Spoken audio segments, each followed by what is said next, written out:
Step in the circle, the winner's circle. MALW, Sammy and Nika in the place. Lights on, mics hot, let's break down the chase. In Dynamite Collision on deck, we call every move, every hit, every check. If you want the truth, opinions, and fire, welcome to the winner's circle.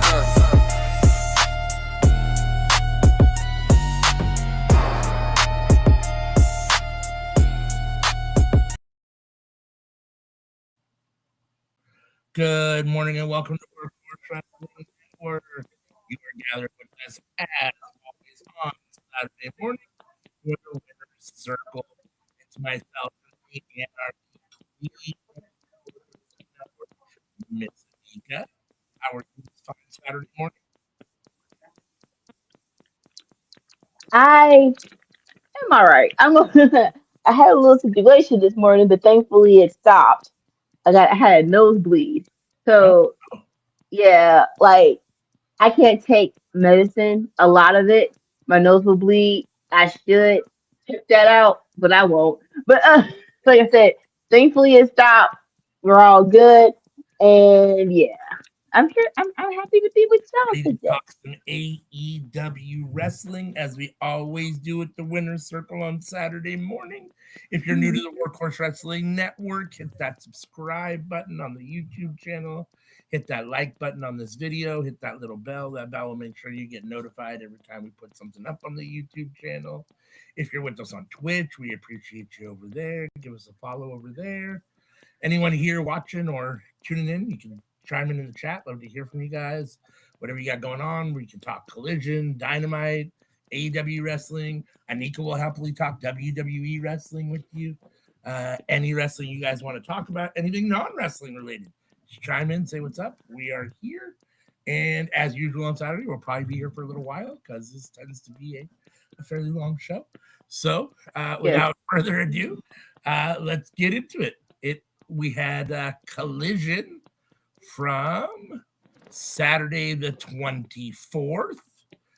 They're back in Anika's hometown of Orlando, Florida.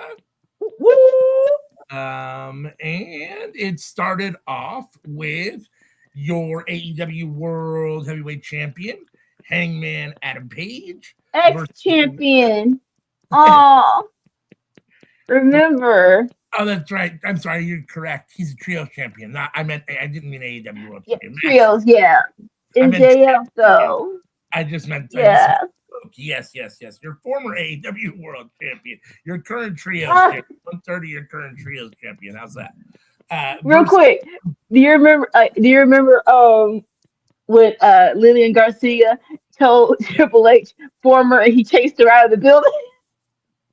I do remember that. That's what it felt like. That's what I like. I don't approve of chasing women, but it's like that like you. Yeah, don't say that though. So disrespectful. It's a disrespect. So it was Hangman versus 1/3 of the Ops, Katsuyori Shibata, the professional wrestler, I guess. The ultimate wrestler. So it is what you would expect it to be.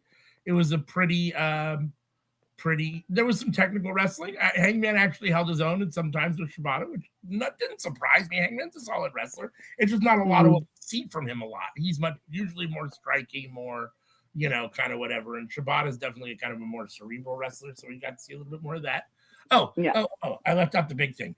Before the match started, we had a new commentator. New to AEW, it is Mr. Paul White.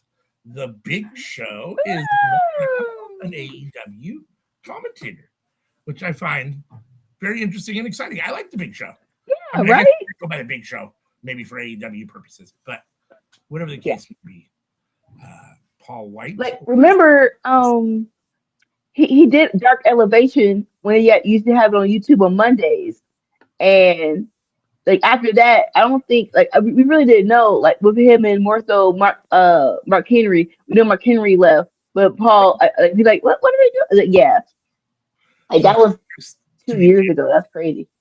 Yeah, so he appears to be back, which is nice. I always like Big Show. I think he's a solid talker. So on commentary, he's good, and I enjoyed him. Needless to say, Hangman versus Shibata was solid. Like I said, we got a little bit more of the kind of the technical side of Hangman.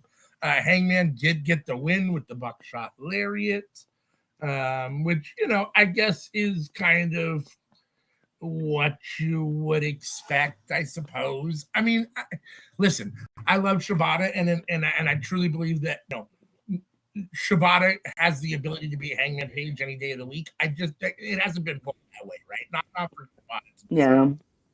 And Hangman right now is one of those 4 people that's contending for a shot at the world title. Or he's one of the top 4 contenders. So, the reality is him losing to Shibata is probably not, going to happen. At the same time, it is Shibata, so there's always a little bit of chance. But as you think, he did get the win. A solid match. I enjoyed it. Anytime I get to see Shibata wrestle, because we didn't know if we were ever going to get to see him wrestle again. Although, as much as I enjoy watching him wrestle, I can't wrestlers because you kind of know some of their history. When you watch them wrestle, you're kind of nervous the whole time. Like after that stuff with Stone Cold's neck, I always felt that way watching Stone Cold, especially when he took a move that had nothing to do with kind of the neck or anything. Or I felt that way with Bryan Danielson when he came back, and it's like, ooh, I felt that way kind of with Edge a little bit. So there's a little bit of that in general. It's still kind of nerve wracking just watching. It's like, what's up to happen? But yeah. Get to see him wrestle. What do you think of this match?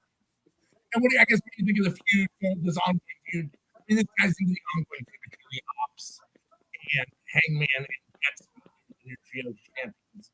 So I'm assuming we're going to get now each of them wrestling each other. You got Joe beating Speedball on Dynamite last Wednesday, and now we've got Hangman wrestling with Shibata tonight and beating him. So they're going to go back and forth to these things for a while until we end up with another trio. So. Yeah. What I was gonna say, that part. Yeah. This really was a good match. I love that they actually gave Shibata some it's not that they never give Shibata offense.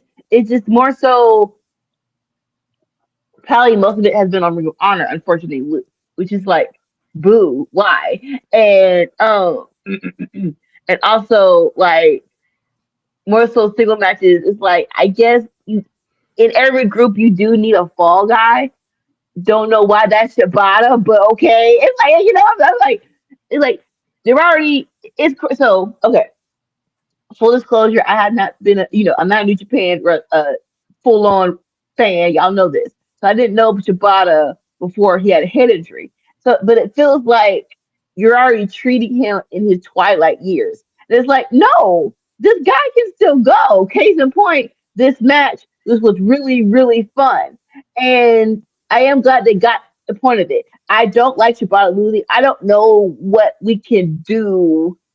Like I said, like now we're in the phase of everyone is retiring who's at a certain age. I'm not sure how old Shibata is because he looks great, but it does feel like everyone should get a chance to go out on top or on a good scenario. And I'm not sure if Shibata is thinking about retiring or not, but it is like, listen, he can win some matches. Dang, it's like let him win a couple. But match wise, yes, I was thoroughly entertained, and I would love to see more those Shibata matches, and even more times Shibata winning. So, but yeah, this was really fun.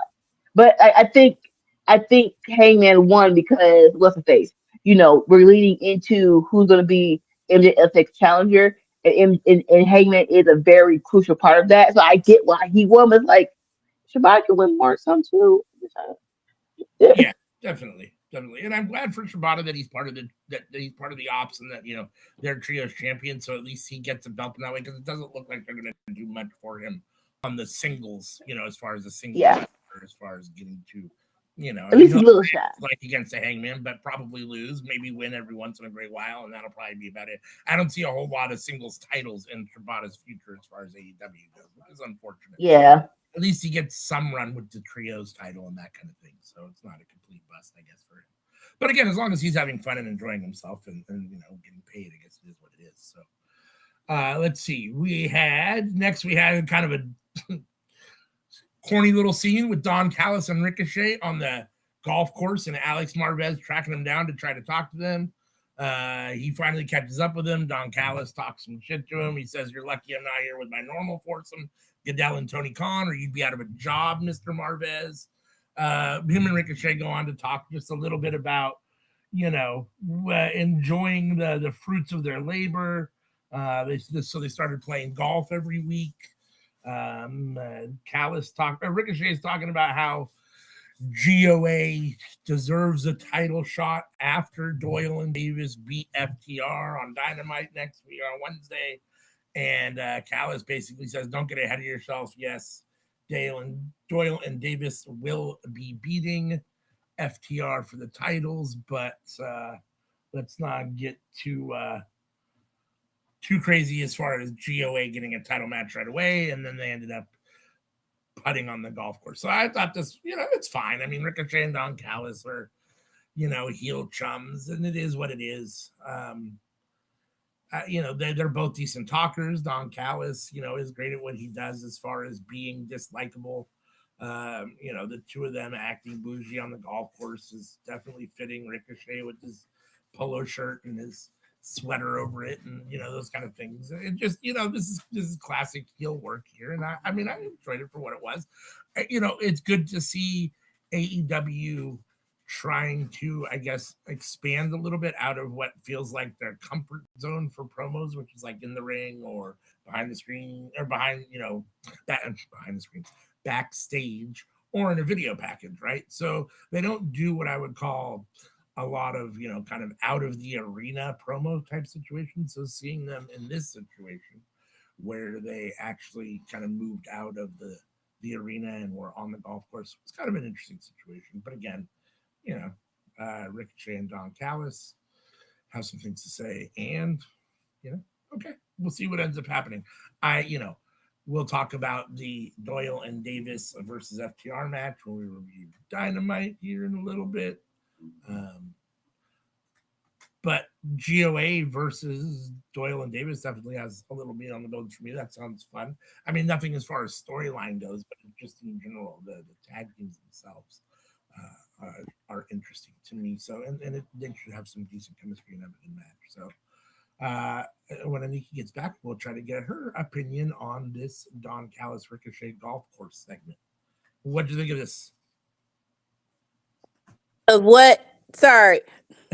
Ricochet and Don Callis on the golf course talking about Doyle and Ricochet saying that GOA should get a title shot once Doyle and Davis beat FTR for the belts.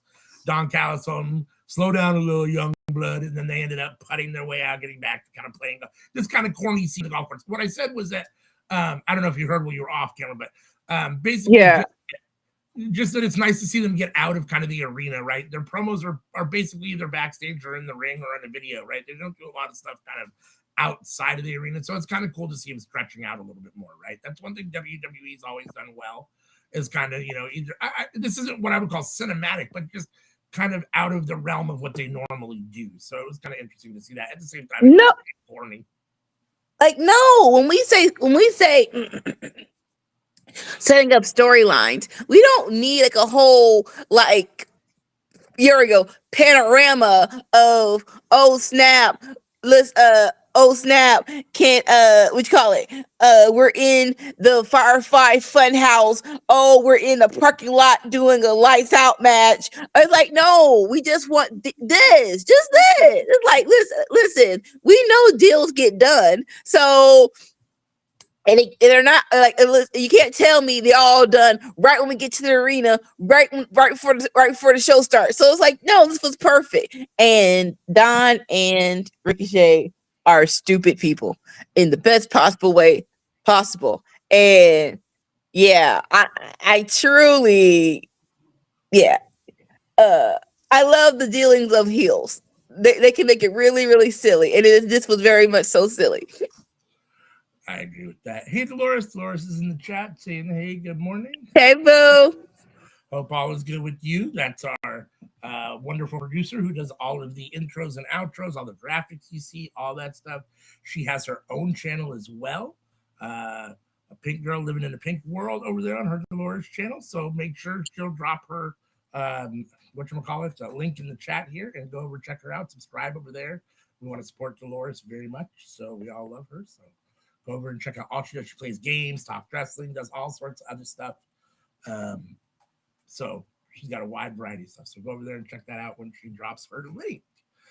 We had a match, a AEW Women's World Championship Eliminator match between Chris Statlander, your AEW Women's World Champion, and Isla Dawn, formerly of WWE notoriety.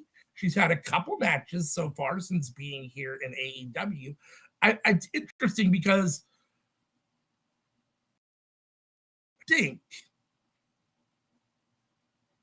that the reason that she would have left a place like WWE, assuming that it was her choice and that her contract just wasn't up, they didn't want to renew her, they fired, whatever the case may be, they may have even fired her now, I don't remember, but you would think that going to AEW would be, you would think it would be a step up if that was a choice that you made to give you some, and it doesn't feel like that so far with her. She's had, like I said, a couple matches, but very few and far between. We've seen her here and there, but that's really about it. So nonetheless, we get to see her here.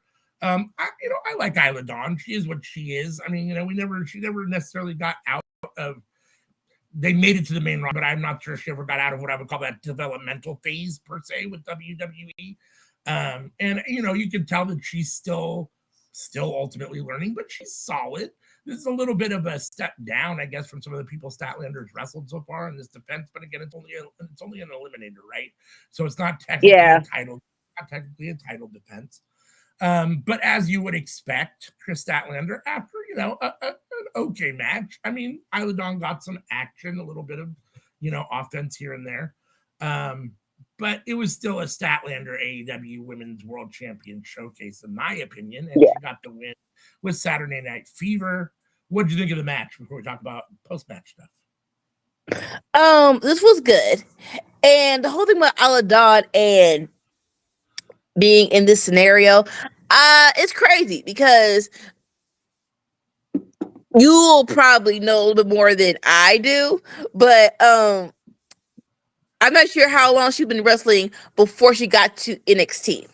So I'm not sure if NXT trained her or if she actually had some years before NXT. So I say that to say this. I think she's still new.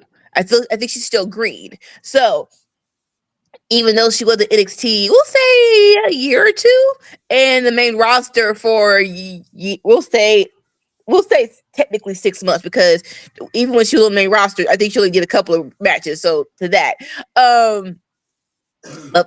but I think she's still new. So even though she came over here, she still has a lot to prove. And her name isn't as big as if she left.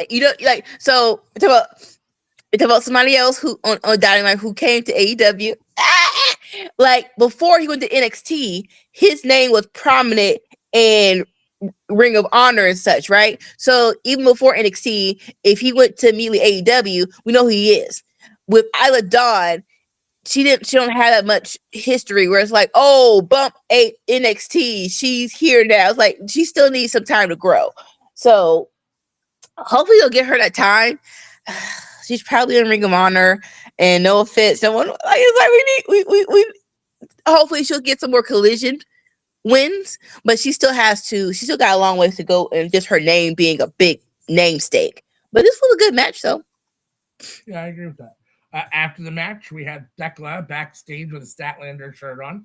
She asked Stat how she felt being champion for one last night, and then she ripped the shirt off, threw it down, spit on it, and said, "So long, Stat Daddy, live long and prosper," and then essentially flipped her off. This is all leading up to their match Wednesday at Dynamite that we'll talk about when we review Dynamite. What do you think about this little post-match with Thekla? Cool. Don't do that. Listen, say her full name. Half that, nah. But like it is Thekla though, so it's like it just wasn't bad. This wasn't bad, but she is goofy to the point of I can't take her seriously yet. That is just me. That is just me. Where she looks like she's coming right out of a comic book character villain. So but it wasn't bad, but I'm like, girl, you know you ain't winning this. That's just me. Like, girl, you know you ain't winning this match. Come on now. So I'm gonna get on the soapbox just for a minute here. I just want to say a couple things. Like, it bothers me the way that the society is so patriarchal, right? That like the top of the food chain in people's minds is an association with something male, right? So I had the same feeling as Becky Lynch, the man. And don't get me wrong, I understand that the man is more of a reference to being handed it down by Ric Flair and that kind of thing. At the same time, it's still referring to the best thing that she could possibly be is associated with some sort of male connotation.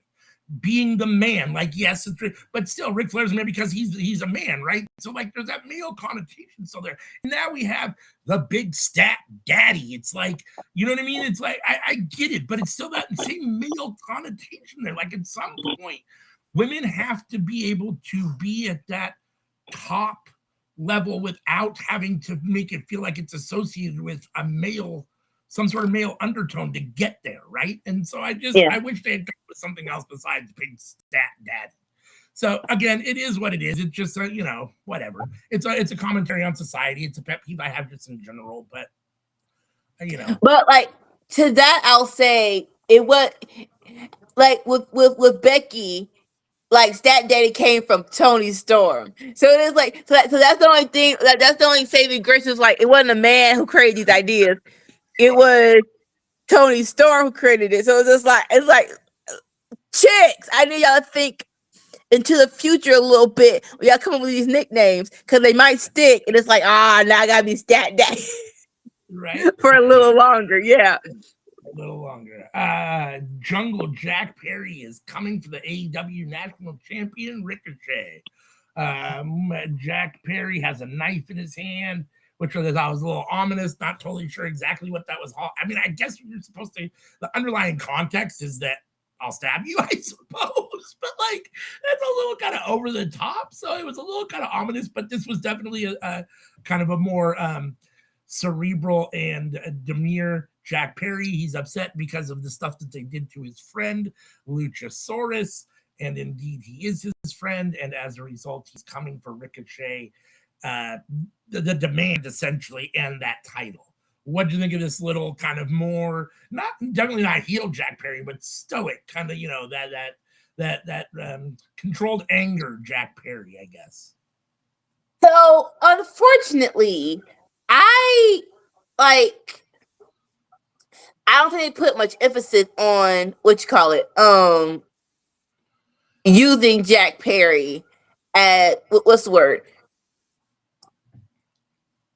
There it is. I don't think they put much emphasis on FTR beating up Luchasaurus. Whereas Gates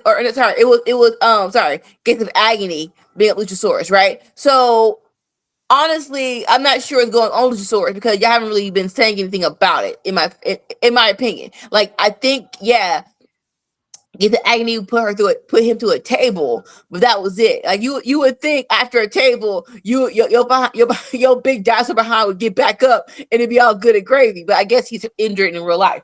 So the whole being stoic and trying to fight for your friend now the C2 is over, you got nothing else to do. It's like, oh, now you want to defend your friend. Oh, now you want to avenge somebody.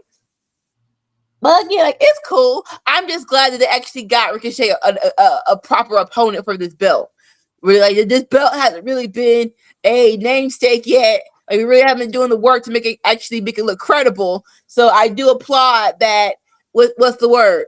Y'all finally give it Ricochet an opponent, an actual program for this belt. Yeah. As you can see in the chat, there is talk about the Royal Rumble. Does look like Dolores will have a live watch along on her channel for the Royal Rumble today at 2 p.m. So please go over there and check that out. Real quick, Dolores, can I get that login real quick? I'll pay you $10. I'm not even pay. I'll pay my share. I'll pay my share. But ain't nobody trying to buy. Okay. How is this? Dolores? I am off of work. But if you send me the login, I'll hop in on watch along for a quick second.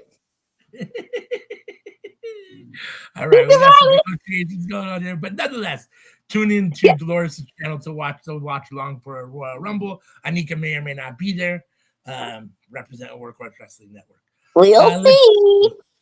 We had a trios match next: Proto Shida, Kyle Fletcher, and Takeshita versus an interesting team up of Austin Gunn of the Bang Bang Gang and his father, who hasn't been associated with them for a minute, but because Juice Robinson, I guess, is injured and Ace Austin had some travel issues, Mr. Gunn, Austin, had to go outside of the Bang Bang Gang since there's no other members at the moment, since Colton's injured and Jay White's out, and bring in his dad for a match. So we have... No, real quick. So they're in Orlando. This was supposed to be in Texas, but because of the weather, they're down in Orlando. So I'm not sure how much that affected the card. You know, it was a really good card. But y'all real life just Dolores, I told you I'm off today. The whole day. Sorry. But yeah, so but back to this. So we just go so the weather got y'all back together. We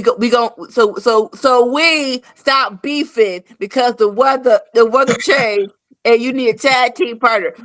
Just bump that year and a half with the Acclaim and being Danny and being your behinds. Oh, the weather changed. Now we friends again. Okay, fine. Okay, whatever. I'm just saying. Needless to say, seeing Billy Gunn wrestle is always fun. He still has it. And getting to see him wrestle with the son is always fun. Seeing him with either son is, exciting because it just has that feeling of, good feeling. So that's nice to see. Takeshita does get the win with a raging fire for the 3 count. What do you think of the match, I guess, before we talk about the little post-match, whatever? This was cool. I was very much so surprised that that Takeshita and Fletcher were on Collision. Like no offense. We do the review because we love AEW and WWE is stupid. But as of right now, Collision and Dynamite are on 2 different levels. They're on 2 different levels. So with that being said, Takeshita and Fletcher are not Collision guys, in my opinion. So I know, in my opinion. So I'm like, so this was very much so. Why are they here? Suffice to say, this was an okay match. No, again, I'm gonna say no offense a lot of times. Austin Gunn and Billy are fine, but this should not. It didn't go long, and it should not have gone long because it's Takeshita and Fletcher. So I'm like, what the freak, brother? So yeah, they won. It wasn't a squash, but it didn't go long. It was fine. Yeah. Post-match, Don Callis got in the ring to raise the hands of Kyle Fletcher and Takeshita, but who should make his appearance at the top of the ramp? Your boy, Mr. Kazuchika Okada.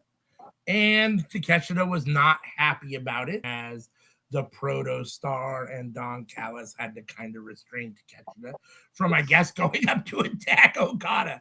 So it appears that, we've got a major issue here. And we'll talk about it as we talk when we get to Dynamite too, because there's a little Don Callis segment there between Okada and Kyle Fletcher. So, but yeah, what do you think about the little post-match? At some some point we've got to get a full-on feud between Okada and Takeshita. It has to happen. Like, we still got beef. I don't understand why y'all don't understand. Because to my knowledge, this is the first time Okada and Fletcher saw each. Okada and Takeshita saw each other since Okada cheated to beat him in the C2 finals. So,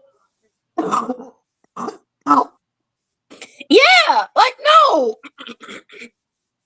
Like, no, what you call it? You didn't say sorry, you didn't say nothing. We still got problems.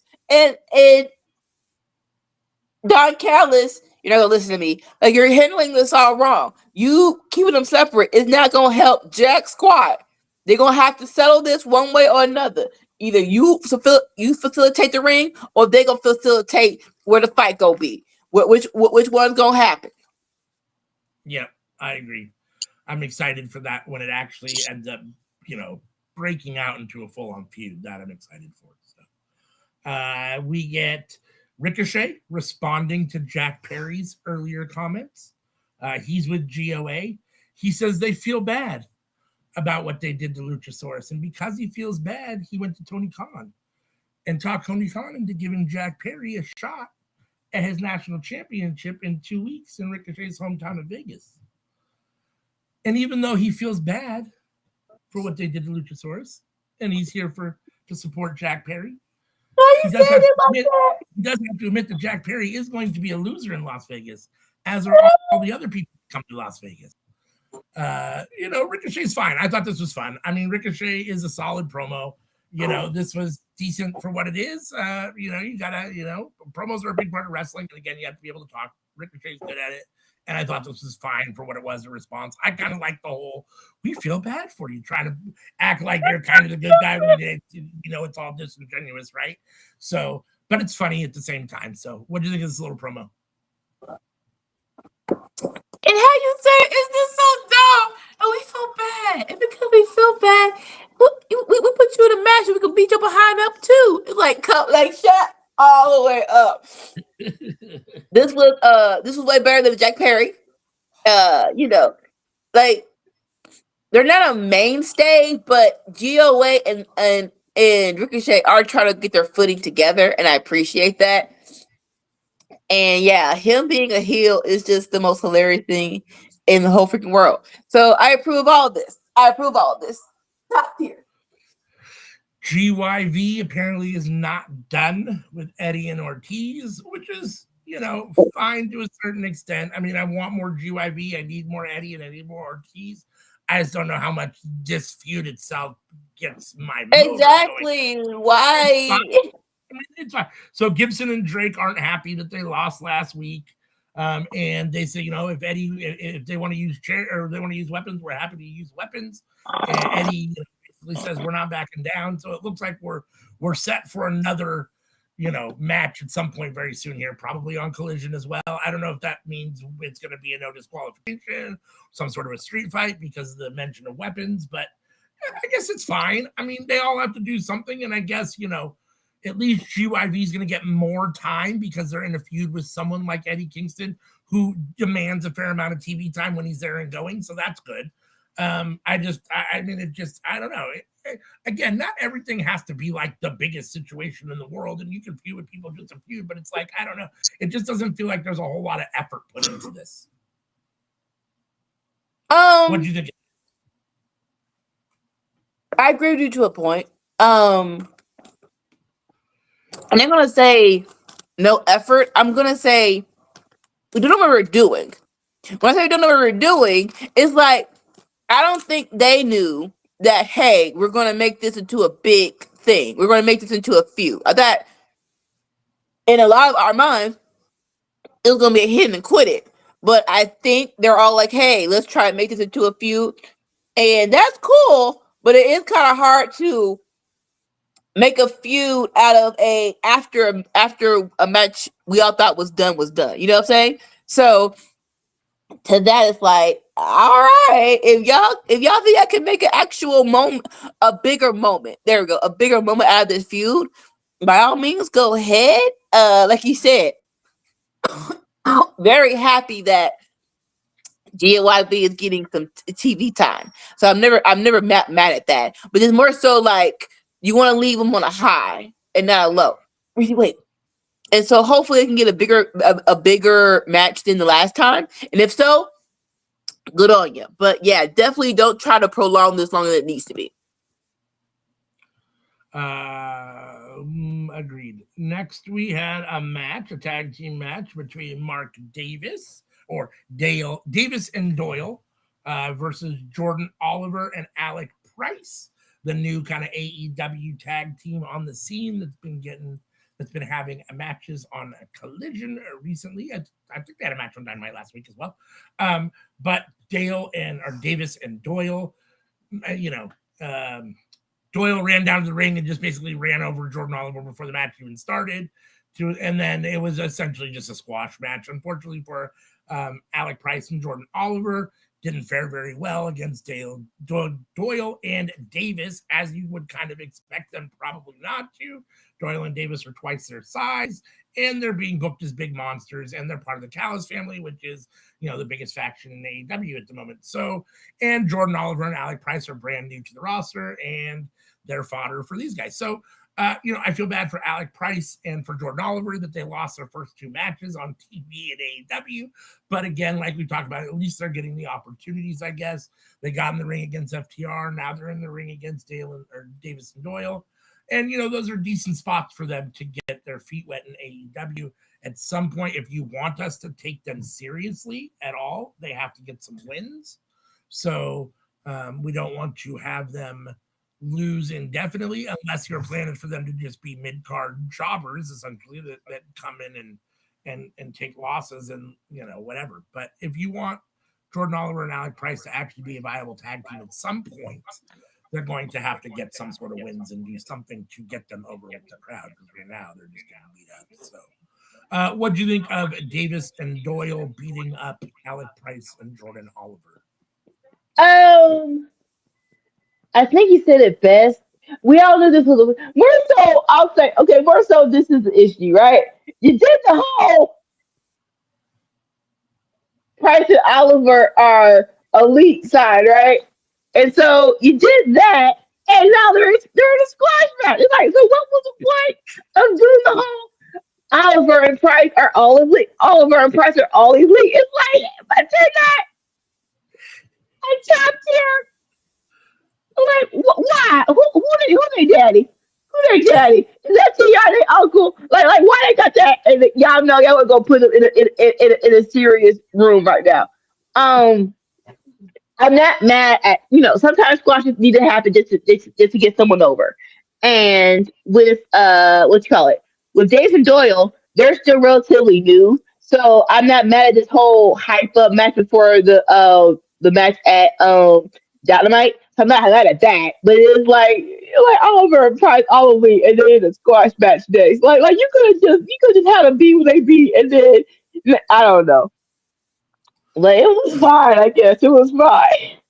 I did find it interesting that Davis and Doyle squashed Price and Oliver faster than FTR did. I'm assuming they're doing that to try to make it look like Davis and Doyle are more viable competitors for the belts than they probably actually are, right? So I don't imagine they're FTR, but they want to make them look as tough as they can, so they beat the same team in a shorter time and make it look more handily.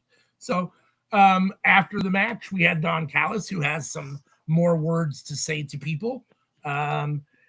He said that he had a vision of destruction and pain, a vision of retiring FTR and owning the World Tag Team titles. That vision has finally come true since he has Davis and Doyle. And he gets interrupted by Big Stoke and FTR. Stoke calls Callis a habitual liar. Every time he says something, the reality is the opposite. If Don Callis says the sky is blue, believe it's purple, I think was the one line from Stokely that I remember. He says, all you need to do is listen to FTR because they're the tellers.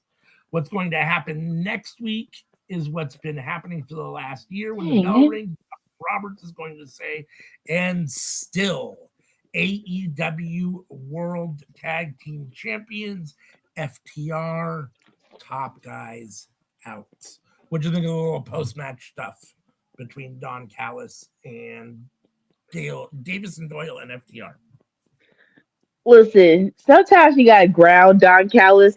When I say ground, it's like Don Callis could be over the top just because that's more so his character, and we don't hate it.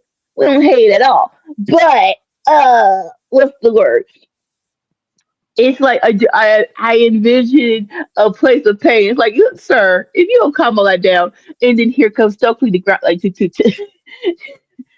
ground him. And Stokely is never a bad promo, in my opinion. I'm trying to remember, but I don't think it's ever a bad promo with Stokely. That's just my opinion. So this was great to come out. You are a habitual liar. I love that. It's like, listen, and on Wednesday it's gonna be what it says. It says what it says. FTR still tag team champions. Top guys out. I love it. Hit it and quit it. Let's go. Yeah, no, this is solid. Darby Allin is one of the few guys that AEW does do kind of outside the arena stuff for. He's had a few Yeah. what I would call maybe classified could be cinematic promos, at least, kind of real world type promo stuff. This was another one. He's traveling through Florida.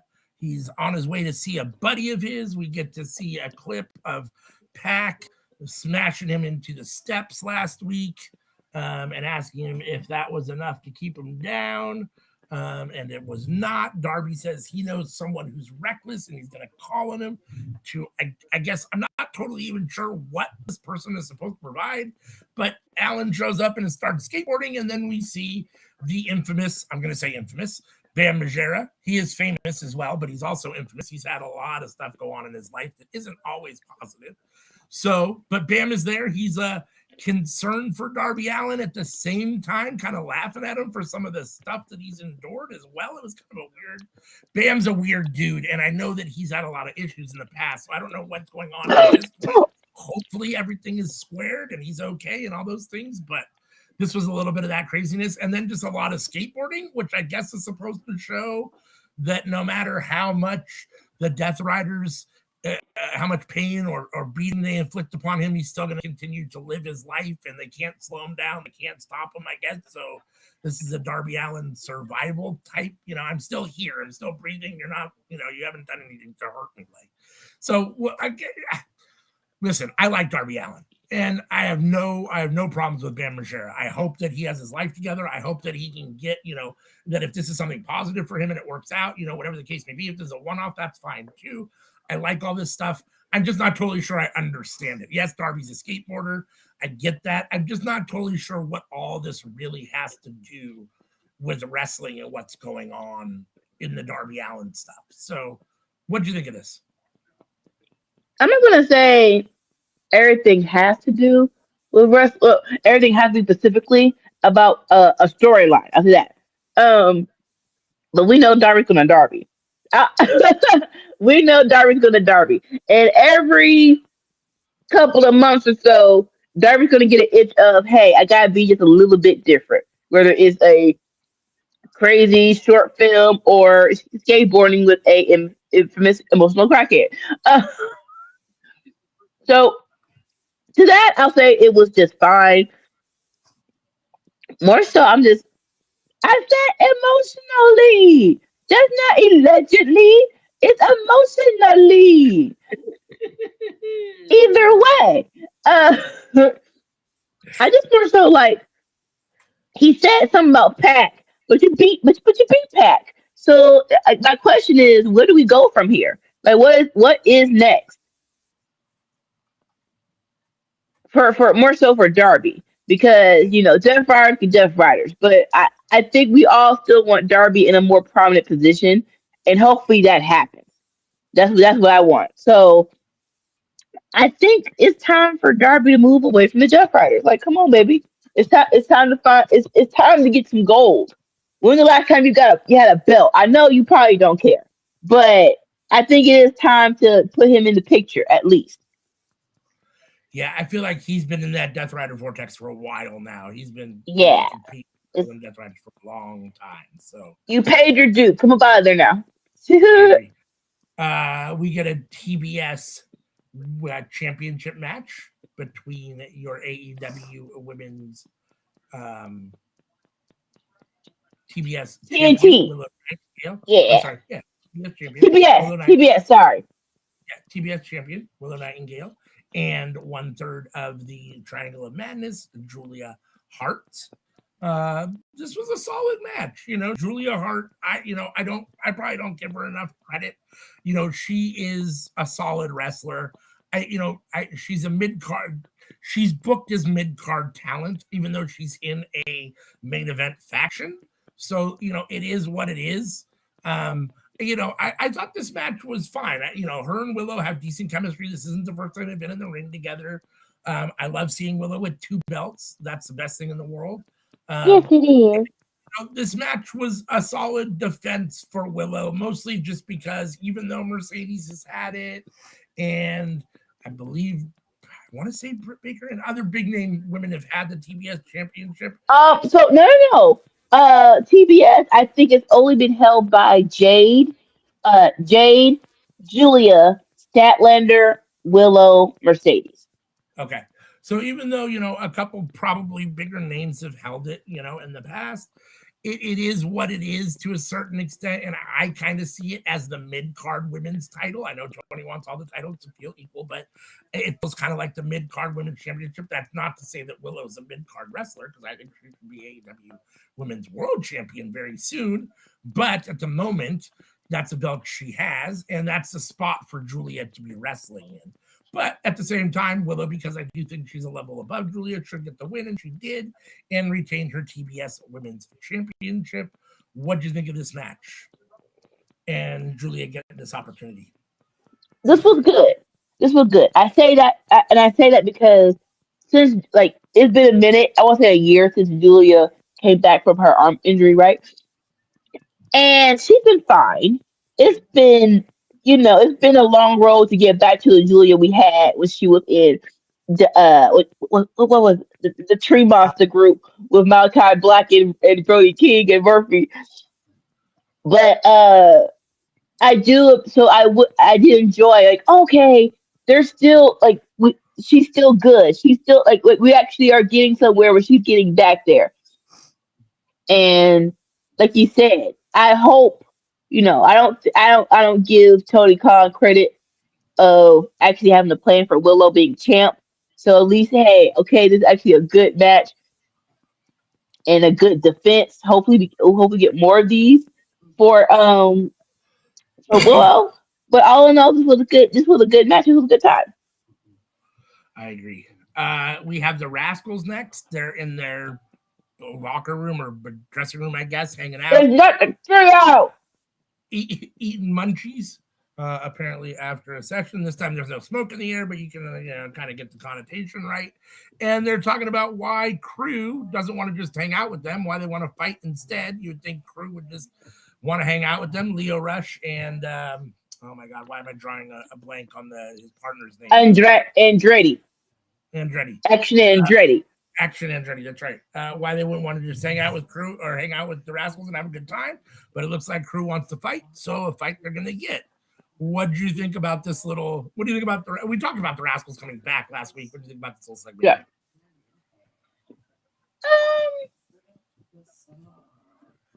Let's go. What do you call it? The early stages. Everybody okay.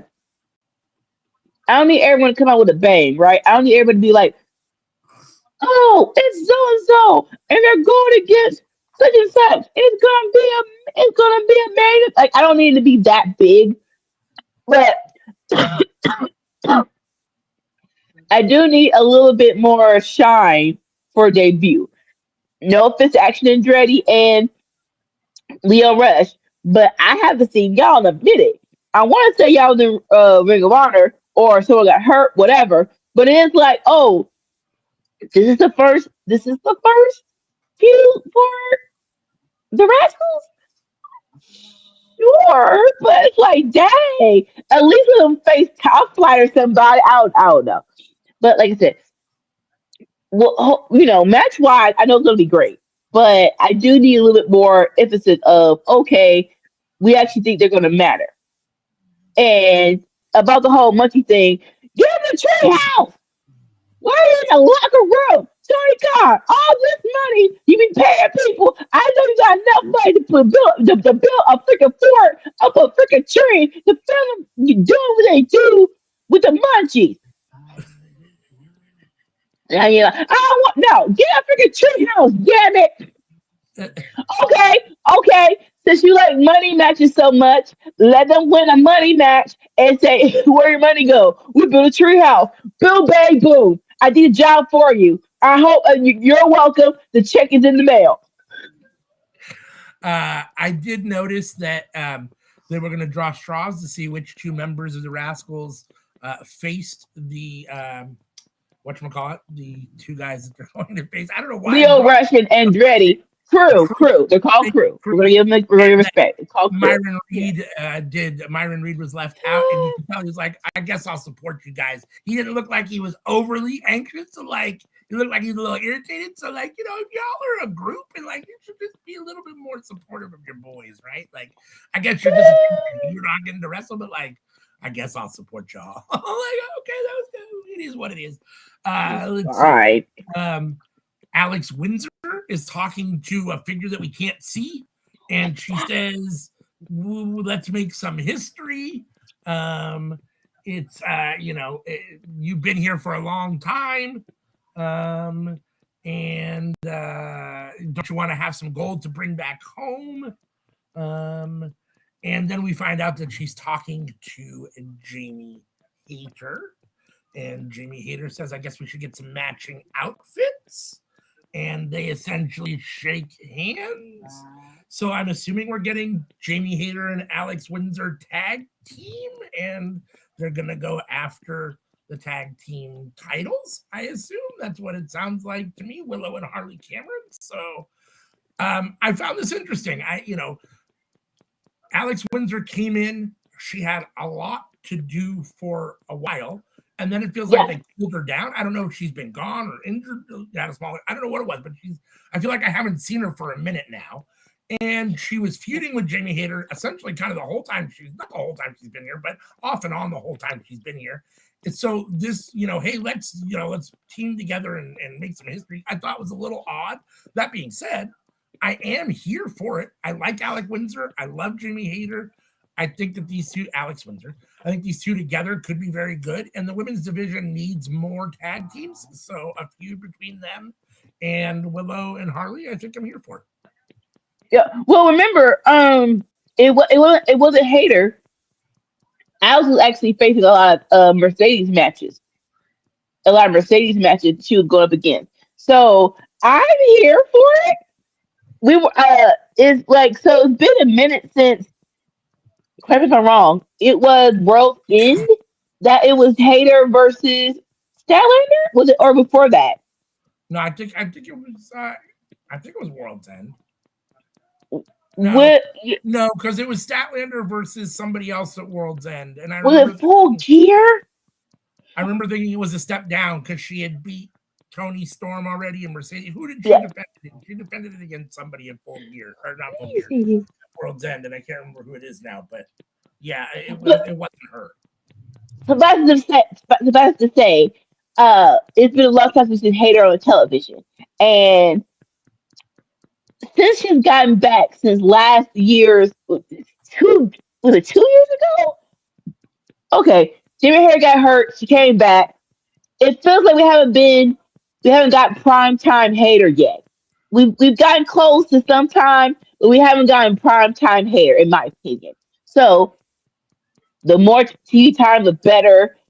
As of right now, Statlander did beat her, and I am not ready for Willow's reign to end. It's so in my mind, it might have, I can see Hayter being Willow for the title, but I don't want that happen yet. So being a tag team with Alex and going for a tag title, I'm here for it. As long as Hayter's on my television, I'm here for this. This is legit. I'm not opposed to this at all. Yeah. Hold on for just 1 second. I was just looking here because I wanted to see, because now it drives me nuts that I can't remember. No, the words.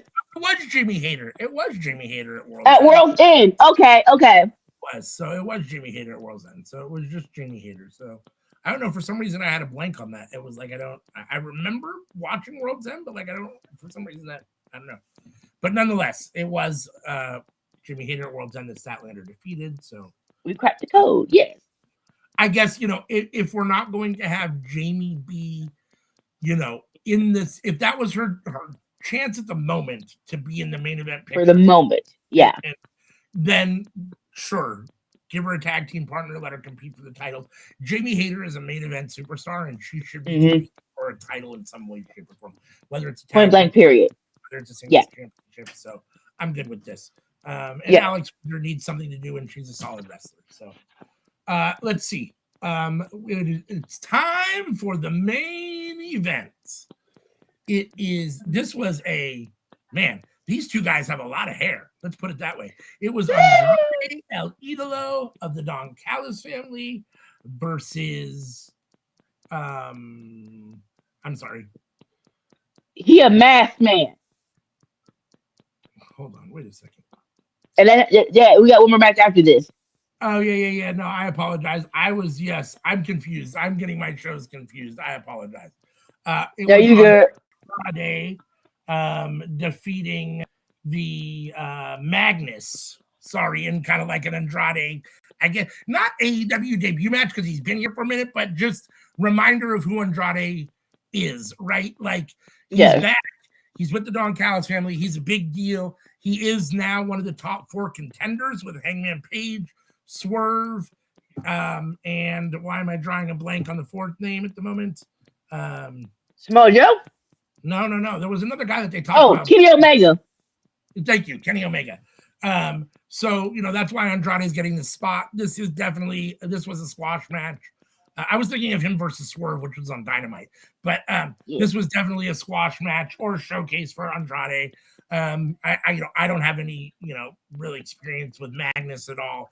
I know he is one half of the CMLL national tag team champions, so in theory he should be a solid wrestler, but I don't have any experience with him. It's fine. I mean, Andrade came in, basically beat him up, and did a showcase for Andrade, and I'm fine with that. I mean, the Don Callis family is really, really big. So it'll be very interesting to see how all this ultimately works out. But it looks like they're pushing Andrade. Tony Khan likes Andrade, so we'll see what ends up happening. We'll talk about Andrade versus Swerve, the match that does have a lot of hair when we talk about Dynamite. What do you think of Andrade beating up on Magnus? It was fine. Evidently, Andrade is now the Latino lover persona, having taking these pictures, Jesus call it, taking these what's the word? Selfies with fans in the crowd. Sure. I don't know. Okay. We all know Andrade can go in the ring. We all know that, right? For some reason, in my mind, I don't see him as a main eventer. That's just me. I thought we were going to build up to this. So just plopping them right in the middle of this championship run, it is like, huh? Okay, cool. I guess. But either suffice it to say, this was fine. You said, just in case you don't know, like, just in case you need a refresher, this is Andrade. He is good. No doubt about that. He is good. But yeah, this was fine for what it was. It was a squash match and it was fine.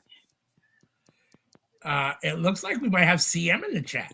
I mean, it says CM. I think that's our CM. I saw her last night. It is. What's up, girl? It's been a minute. Happy to have you in the chat. Hopefully, we'll get to see you on the cookout soon. When you get back. But that brings us to our main event, which I tried to get through, which I tried to say before the last situation, but this was really our main event of Collision. It Some is chick. your CMLL World Heavyweight Champion, Claudio Castagnoli of the Death Riders, versus the adjacent member of the conglomeration, Roderick Strong, who's I here love that. with Jason. pledge member Orange Cassidy, just to further solidify that even though he says he's not, Roderick Strong is definitely a member of the conglomeration, whether he likes it or not. Wheeler is out with Claudio as their, as his Death Rider stablemate.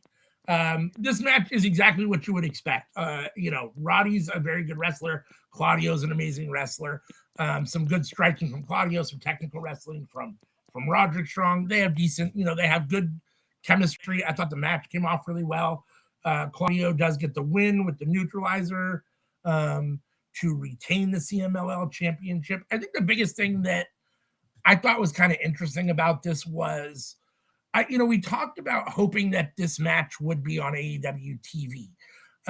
And we got that. And as I was watching it, I'm thinking to myself, it's great that we get to see it on AEW TV because, I don't watch CMLL and I don't even know where to find it.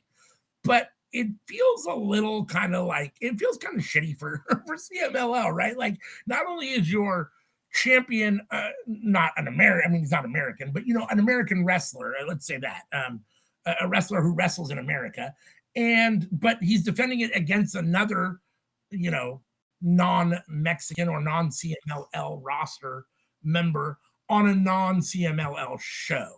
And it just, for that being your biggest title, it just seems like it's a little anticlimactic for your organization. At the same time, I guess the fact that CMLL's getting their title's getting a match on Collision on US TV, maybe, enough to satisfy them. But I thought it was kind of interesting. That being said, I was happy to get to see the match. Solid match. Claudio and Roddy have good chemistry. Anytime anytime either man is in the ring, I'm excited. Both are solid wrestlers. I thought it was a good match. I thought it was an okay episode of Dynamite altogether. I didn't think there was anything terribly egregious, but I didn't think there was anything that I thought was like, oh yeah, you got to go back and watch this either. So I'm going to give this a C. I thought it was satisfactory for the week.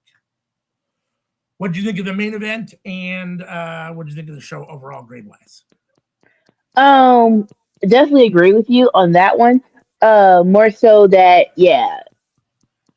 I was gonna say, what's the word? I was gonna say Roderick and Claudio have chemistry, but I'm trying to ask myself, who do they not have chemistry? I'm trying to say, like, who do they have a bad match with? With both of these guys, like both of them are great competitors, point blank, period. But just them together is what you call it. It's combustible. So I definitely what's the word? Real quick, yeah, Roderick was drafted and didn't want to be. And just tell me what happened with him in the collaboration. I do agree with you. It is a catch-22 of this is a CMLL match, but it was on AEW Collision. I guess it depends on who you ask, honestly. It is getting more eyes. It's getting more eyes. And I guess, like I said, like more so, like, what does CMLL want? You know what I'm saying? Come on here. Sorry. More so, yeah. What does CMLL want? Do they want more eyes? If they do, then yes. But like some of the this is a company in Mexico, right? So some of them want to be with. CM says they don't do titles like we do too. And again, that's something that as American fans that aren't necessarily familiar with the way either Mexican wrestling works, in Mexico, or CMLL works. I can't answer that because I honestly don't know. I'll take CM's word for that. But it'd be interesting to know how they handle their titles differently. So. And yeah, like I said, more so like what do they want out of all of this? If they want more eyes, then yeah, I think this is probably a way bigger. This is probably way effective. And what you call it is, I wonder. Okay, so sorry, I'm thinking out loud and think with y'all. It was supposed to be in Texas. I know CLL, what is rooted in Mexico, but I wonder if they have like what you call it, a semi office in Texas, and maybe that was the plan. But the storm happened, and that's why we couldn't do it. But nonetheless, it was on TV. This was a great match. I kind of wish Roger kind of won. He's one like, Dad, go on. What's he got to do to get a win? I appreciate him being a a good wrestler, but it's like you could have let him win this. But I guess Death Rider doing Death Rider things, whatever. But all in all, it was a great match. And championships should be the main event of any show. That is just my opinion. So all in all, this was a nice collision. I'm trying to think. Nothing really egregious happened. It was collision. Or it's like if you're off on Saturday and you don't have anything to do, come on down, watch collision. It's gonna be a good time. So with that, I'm trying to think. Yeah, nothing crazy. Nothing to be like, oh my god, I just did that.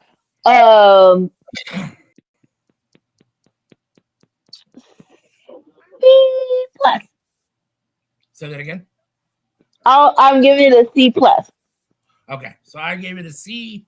You're giving it a C plus, so you liked it just a little bit more than I did. That does wrap up our AEW Collision review from last Saturday, the 24th. That means it's time to segue to our Dynamite review. And Miss Anika will take over to lead us through Dynamite from last Wednesday. I am Anika. I'm going to review Dynamite. This was from Wednesday. Yeah, thank you. Thank you for that. Wednesday, January 28th. Cool. All right.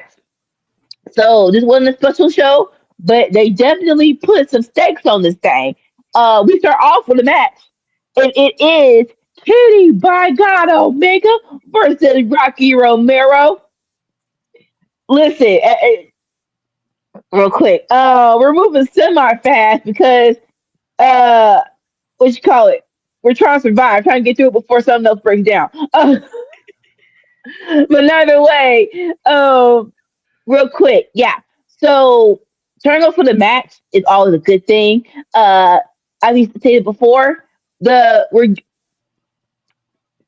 crazy because I said Revolution feels so far away, but we're in February. Like, what the freak happened to January? So Revolution is in the month.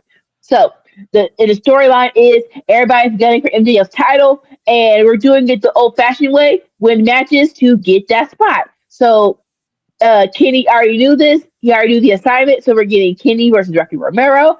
And, even though Rocky Romero is on the lower tier of the Down Cow family, he is still a very, a very good competitor. And it's always good to, like, I don't know. I guess, hey, sorry.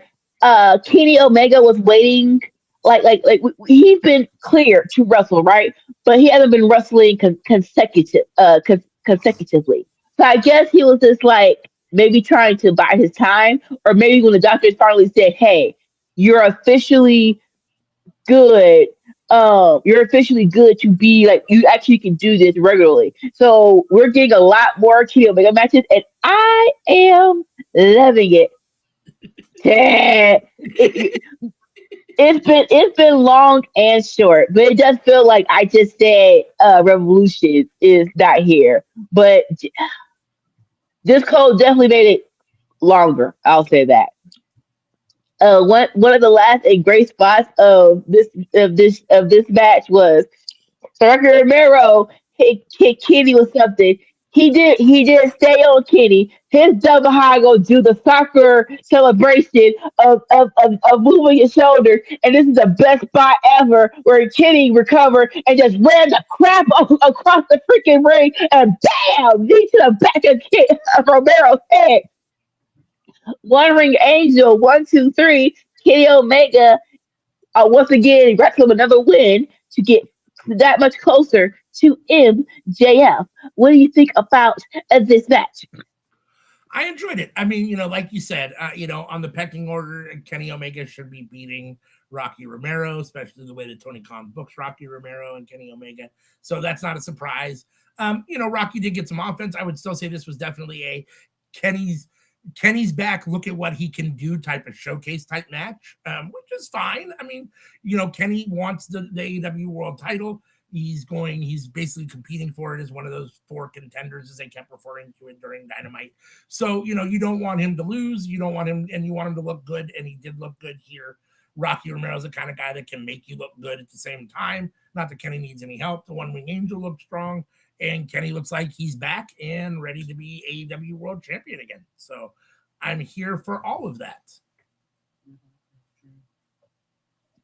All of this.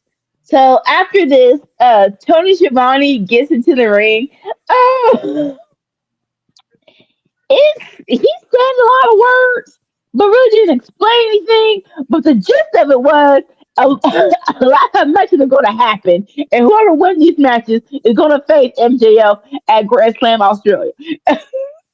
Like, that was what the gist was, but it wasn't really explained exactly like that. More so, I think SP3 actually revealed, actually kind of, like, we go tell it, crack the code, where it was supposed to be not a tournament, but it's supposed to be a semi tournament to see who wins. Unfortunately, we found out that Samoa Joe did get hurt, but he didn't get hurt a lot because they're still promoting him. So it probably was like, hey, I can't make it within a month, so let's cool it on me going for the title just for a little bit. So it was probably going to be him versus Hangman to face whoever wins the other matches to get to MJF. But I just say that, yeah, a lot of people are going to beat people to get to MJF. And Kenny Omega was like, listen, it's going to be just business. So whether friend or foe, I am coming for that. I'm coming. I'm going to be the new AEW World Heavyweight Champion. And here come all the opponents coming down the ramp. So here comes Hangman. And he's like, listen, I love you. I would more so love to fight beside you than against you. But nothing is going to stop me from becoming AEW World Heavyweight Champion. And here comes Swerve. And so he's like, listen, gentlemen. As for me, I don't give a good dog dang about who I beat. And as of right now, since coming back, no one has pinned me. A little teaser for what's soon to come. And so he's like, whoever I have to beat to get to the AEW World Championship, I will. And he gets right in the face of Kenny Omega. I'm like, listen, I can't remember. Oh, did y'all have beef before Kenny left? He's just like you were a heel turn babyface, but I'm like, y'all wasn't really going against each other like that for all this hostility to be up in Kenny's face. But suffice it to say, it is what it is. And then last but not least, here comes Don Callis to be for Andrade. Andrade's like, listen, all of you can just shut up because Daddy. I'm like, I'm sorry. So time out real quick. When did Don Callis start calling himself? I know he said it a week or two ago that Daddy's home, whatever Daddy wants. But I'm like, we try to keep this though. We trying to keep this as an official thing. Okay, fine. But he's like, as soon as Andrade beats you, that AEW World Championship's coming to Don Callis family. And Kenny, on site, he's like, well, you by yourself. And he just he gets out the ring and he takes Don Callis out of the arena. And that is the end of the post-match segment. What do you think about all of this? Do you have a clue of who you think will be ultimately MJF in this room of people? Hangman, Kenny Omega, Andrade, and Swerve. Who do you think will be MJF's next opponent? And what do you think about this segment? I think the next opponent is going to be Andrade because I think that MJF is going to get the win. I don't think right now they're ready to pull the trigger on him beating Hangman Kenny or Swerve, and I think Andrade, even though I feel like Tony Khan likes Andrade, I think that Tony Khan feels like Andrade is the kind of guy that could lose to whatchamacallit, and to MJF and be and still not be okay, but like have it be, because it's going to be harder for MJF to beat the other guys, right? So like this is one where he just barely got the title. He's only had 2 defenses. He needs a couple more before, and I think Andrade is a good, solid defense against a guy that they're hyping up as a very good competitor, as a good opponent, so that when he gets the win, he looks good getting the win, but it's not over one of these other 3 guys. I assume one of those 3 will end up probably being the new champion at some point. The question is, I'm not sure who. It feels like Swerve's probably the right candidate, but I don't know. I mean, Hangman's already had it earlier in the year, although he only had it for like a month before Joe took it away. So that was kind of whatever, very disappointing, honestly. I was very surprised at that. I thought he'd have it for a minute because AEW is the Hangman Page story, right? So I thought he'd have it for a minute, but I thought this was fine. You're trying to do a lot. You've got Revolution coming up, and you want to do a whole lot, before that. So this match has whoever MJF faces has some meat on the bone, right? And yeah, I mean, I'm here for this. I thought it was fine. Them all in the ring is fine.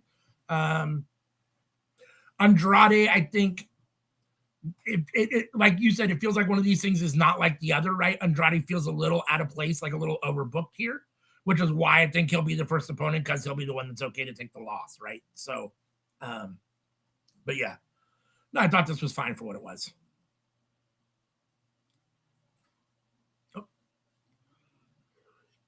All right, and so next we have a little bit of a countdown of what's going to happen tonight, and we get a little pro. And one of the things that happening tonight is Statlander versus Tekla for the women's AEW Heavyweight Championship. And so a little bit of a promo where they just show the history between Statlander and Tekla, and we have the Blades of Wrath and Statlander in the back, and they're talking about the upcoming match, and they're like, "Listen, Tekla, you know the whole taunting thing, how cute, but tonight it either put up or shut up." And I love this part where Willow was like, "Listen, Sisters of Sin, we know how this is going to go. You're going to try to come out there and try to interfere. So how about make a deal with you? You stay in the back, and me and Harley are going to give you a tag team match Saturday night on Collision." And it's like, I like that. That's actually an intelligent baby face, and actually in a good way to hype up a match coming up on Saturday. So I actually love them actually doing that. I actually approve of that. And so at the end of it, Harley grabs Statlander's legs. He's like, "Let's go! Our cosmic champion!" It's like I love Harley. I love Harley so much. This was cute. This was good. Like I said, this was a very nice way to hype up to actually create a match for Saturday Collision. Your thoughts on this little promo?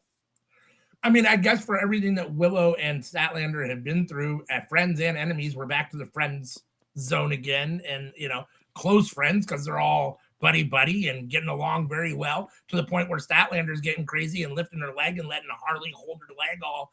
Yeah, I mean that's not really. I mean, yeah. It's fun, and it shows a different kind of side of Statlander, but that's not the Statlander we're used to seeing. So it's kind of interesting. Yeah, I mean, I'm fine with that. I mean, I thought this was a good way for them to hype up the match with Tekla. I think I like the smart stipulation of, we'll give you a title match if you don't interfere or you don't go down there. And so, yeah. And we'll talk about the match when it happens. I thought this was good all the way around. I enjoyed this. Yes, indeed. Yes, indeed.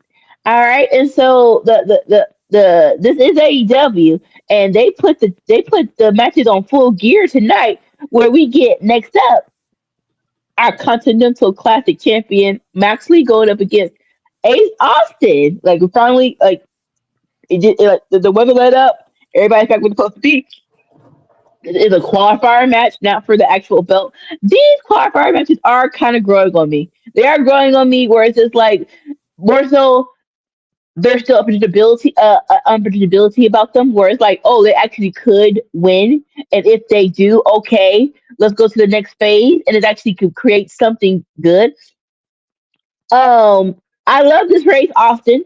we talk about like so AEW has they haven't been like a full force stretch of who they're trying to sign next. But the people, but they're relatively they are racking up contracts, and Ace Austin is fairly new. So just in case you didn't see TNA, I love that they're like, hey, this is Ace Austin, and he is good. Suffice to say, this was a really good match. But I don't think Ace Austin is ready, and more so when I say ready, more so we just need to hype him up more. Wrestling wise, he's great, but we do need to hype him up more.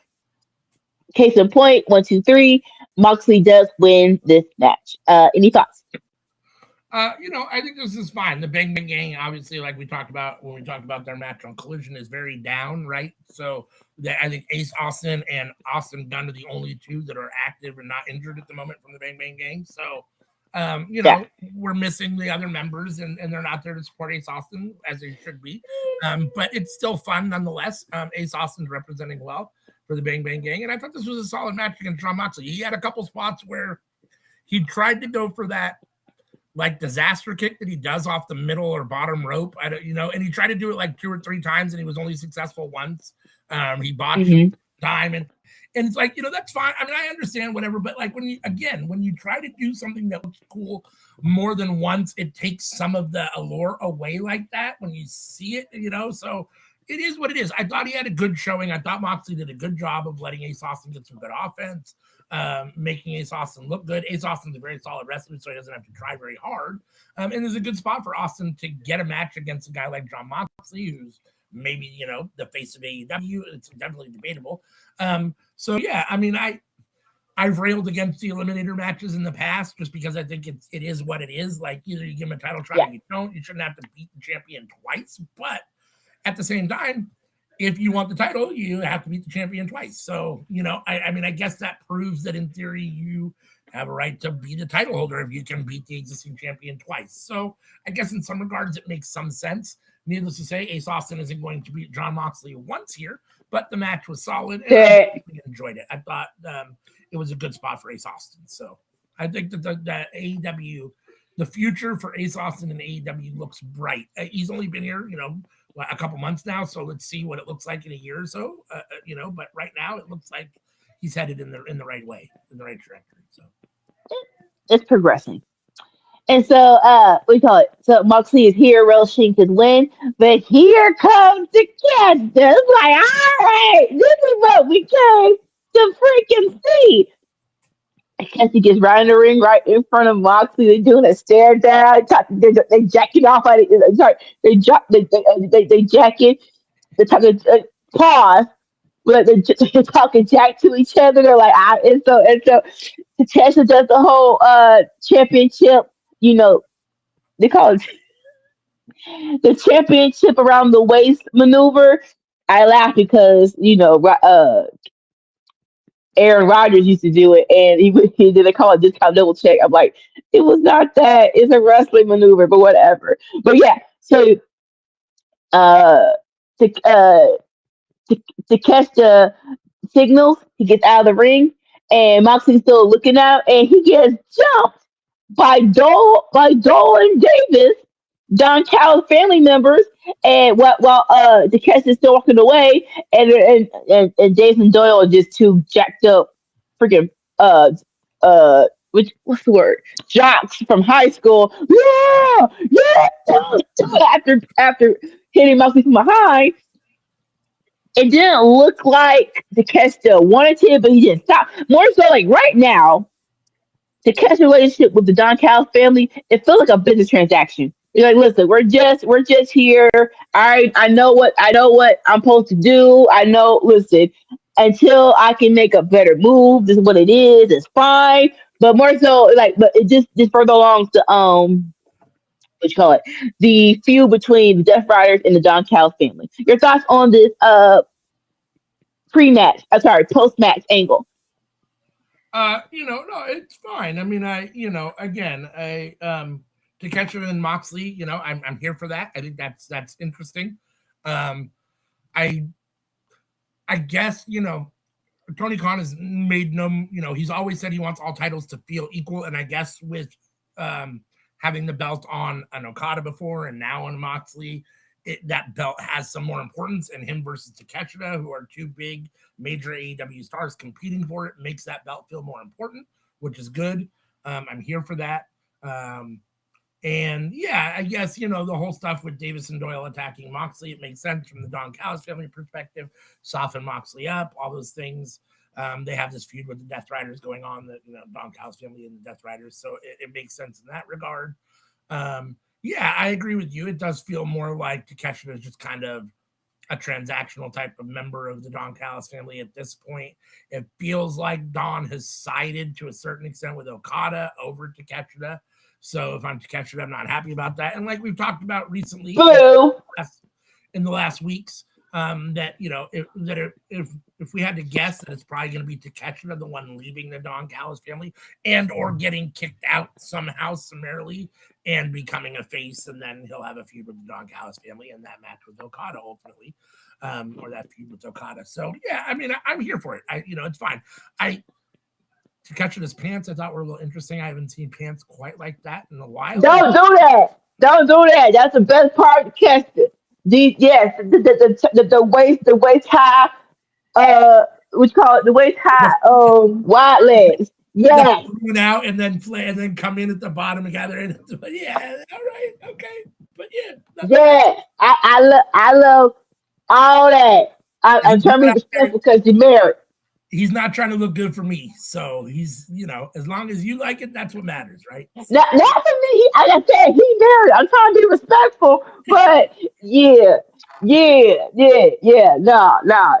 All Japanese. If we have Japanese men watching this, that's a very nice look on y'all. I do appreciate it. I think that. All right. Next up, like I said, we are keeping this train going, baby. We have our TNT title match between. Is he called Red Clone or what he called? El Clone. El Clone. Okay, I'm like, so El Clone for Don Callis family facing. You can just call him Hologram. I mean, I'm not trying to. What's the word? I'm not trying to ruin the gimmick, but like, is he the same person? I don't know, but yeah. So El Clone. I'm convinced it's the same guy, but I don't know. I mean, like, okay, if y'all want this to work, we need Hologram to come back. Whatever. Okay, so we have El Clone facing Mark Briscoe for the TNT title. This was a very good match. We were saying this. El Clone coming to Don Callis family, correct me if I'm wrong, he hasn't really gotten a whole lot of solo matches since going from, don't know if it's him or not, but the whole beating up of Hologram, it's just like El Clone has just been like, I don't think in the background, but he hasn't gotten a lot of solo matches. So this was very much so great, and Mark Briscoe is Mark Briscoe. This it felt like they started, it didn't stop. It was a constant motion. Maybe maybe like one or two times they slowed down. Like it wasn't a complete stop. They slowed down just a little bit, but all in all, it was balls to the walls. The ending was a choice. So what you call it? Oh, Mark Briscoe does the Froggy Bow. Clone kicks out of that. Okay, cool. And then he goes for the J Driller. And so Mark Briscoe hits the J Driller. And Clone just pops back up and cracks his neck. And everybody's like, what the? And it's like, oh, okay. And then it ends in a roll up. 1, 2, 3. Mark Briscoe gets the win. Okay, again. Y'all know I'm not an indie darling. So I have not had experience with these people before they hit television. But I know enough about the Briscoe brothers. And the Jay Driller, even besides the part of that being Jay Briscoe's finisher, it's a finisher. So for me, just personally, us not protecting finishers, it's just like, and then more so it depends on who does it. So no offense to El Clone, right? But dropping out of a J Driller, which theoretically is a tombstone power driver, basically. It really is like for El Clone. Like, no offense, but El Clone gets to pop out of the J Driller. I don't like that. I disagree with that full heartedly. That's just me. Uh, it feels like so. Yeah, if you remember when Mark Briscoe had that feud with Jericho, and Jericho, Sam says it's he like didn't hit it all. He didn't hit the whole move, so I guess that's part of it's still like go ahead, still hit the mat though. It's just like it hit enough for just like yeah. it. Like I said, when Jericho was going up against Mark Briscoe, and Jericho brought up Jay, and it's just like no offense, but for Jericho, I like this was not a big enough moment for El Clone to take the kick out. That's just me. What are your thoughts on the match? I thought the match itself was fine. I tend to agree that they gave El Clone a lot. He looked very strong in this, which I was kind of surprised about because they haven't done a whole lot with him since the transformation or since he took hologram out and became evil hologram. But he looked good. There were a couple spots. Wrestlers have these moves that they like to do. They want to show off, right? Things that they think look cool. And El Clone seems to have this thing where he wants to lean back and do some sort of kick, which he finally accomplished after like the third time of having his arms out and like leaning back all weird in the ring. And if you can't do it the first time and make it look right the first time, then it looks weird, right? So it's like you see him trying to like prepare for that move a couple times, and it's like, what is he doing? And then finally he hits it, you're like, oh, okay, I see. But it's almost like that. In some respects, it's not the same because the 21 plex, you need your opponent to do it, but it's like that same thing where like you have to have the space to lean back and you know what I mean? Like it has to be the right environment to make it look right, and it didn't all work for me in this situation. So, in general, guys need to work on that kind of stuff. And yeah, the ending for me, like. So if you don't hit the J, so let's assume that he didn't hit the J Driller 100%, and that's why he was able to jump out or kick out, not even really take a pin at all around it, just kind of jump right back up. Yeah. In theory, he's up now and alert. You shouldn't be able to then just roll him up for a 3 count, no matter how much weight you put on him. Like that whole roll up when a guy is not stunned or all that stuff just doesn't just doesn't work for me. So Mark Briscoe was going to get the win. So in that regard, it's fine. I'm happy he got the win. It's a decent defense. We'll see what the future holds for El Clone. I wasn't overly impressed with him in this spot. So it is what it is though. CM says, what did she say? CM says also that's something Holograma wouldn't have done. So I guess that's why he's the anti-hologram. So, okay. It is what it is. The match itself was fine. Decent defense for Mark Briscoe. Here's the thing, though, right? We talk about Tony Khan wanting all the titles to feel the same. And you've given Mark Briscoe a big push. Matches against El Clone for that title aren't going to elevate that title to the stratosphere that you want it to be, right? It's not going to give Mark Briscoe the run against guys that we would like him to have, right? So he needs better competition. Let's put it that way. And that's a nice little segue because after the match, Mark Briscoe gets on the mic and he is like, listen, I am a fighting champion and this is for the TNT title. So Saturday Night Collision, whoever want to come get it, one caveat. No one against the top, no one in the Don Callis family. Because honestly, I'm getting tired of y'all. It's like, listen, you are saying what we are all thinking. We're all getting tired of y'all. So it's like, whoever wanted on Collision, come get it. The lights come off. There's a song coming on. My shadow knows my story. I'm like, oh, okay, who is this? And so there's a little fire. He's still in the dark, and then the graphic comes up. Psycho killer, and then the lights come on. International champion! He's in AEW. Yes, I don't think anyone thought it was going to be this fast going from WWE from AEW, but he is here and balls to the walls. Let's freaking go. You can tell how excited Ciampa was in the face. He darted down the ramp. He gets up to that top rope, and it's just like, yeah, I don't want to be cliche. It's like, welcome home, boo boo. Welcome the freak home. He gets inside the ring. It's a face off between Mark Briscoe and Ciampa. I love commentary because they're like, oh, these men have had bouts in Ring of Honor. I'm like, oh, okay, well, I like that. And so, like, it's like, it's like as soon as he gets to the ring, he's like, go.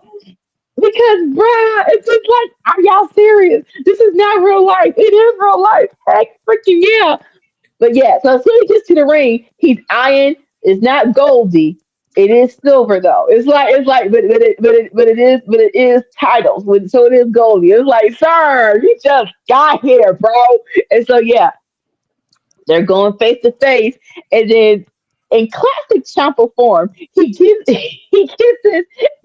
Marco on the cheek, and Marco's like, oh hell no! Like, this is Killer Ciampa. He is back, and so he hyped up the crowd. And it's just like, sir, yes, yes, and Mark Briscoe is all here for it. This is Saturday Night Collision. They're not going full hard for Collision because they're not going against Royal Rumble. Royal Rumble is at two. It's usually a 4 hour show. It's at six. But it is like, hey, if you want, this is a wrestling Saturday, basically. Or it's like, hey, after Royal Rumble, you still want to watch wrestling? We have a good card. The Collision card is getting very much so stacked up. I will definitely be watching it after Royal Rumble. And yeah, it's like talking about AJ Styles and certain people. They're like, oh, they're WWE lifers. Certain people are just not. I don't see AJ Styles as a WWE lifer. I don't see Ciampa as a lifer. He really didn't want to go to the main roster. I think depending on who you ask, I think he's a nice percentage of why they try to make NXT a permanent third brand because he said he didn't want to go to the main roster. He said he didn't want to go. I was like, okay, let's try to make NXT work. You know, because due to politics and certain people not giving them the proper push, it didn't work as NXT as the third mainstay. But it is like, yeah, this feels right. Ciampa being in AEW feels like home. I am here for it. Talking about Collision, I love Mark Briscoe. I don't want the title to change hands so quickly.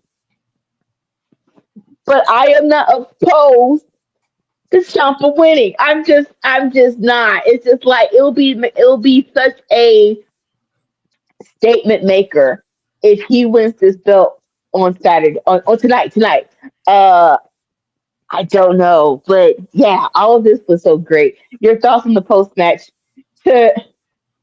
I mean, I enjoyed it when the music hit at first. I don't always pay close attention to music and stuff, so sometimes that's not always the first indicator for me of who's coming. So it's a new song. So none of us knew. Yeah. It took me a second to even realize that it was Ciampa at first. I mean, until you actually whatever, and I was like, oh my god, it's Ciampa. So yeah, I mean, there's a lot of guys in WWE that I've been hoping would kind of get away from the WWE system and maybe come try out the AEW, the world of AEW. Tommaso Ciampa is one of them. He's one of those guys that I absolutely love. So I'm very happy to see this. I'm happy to see him in AEW.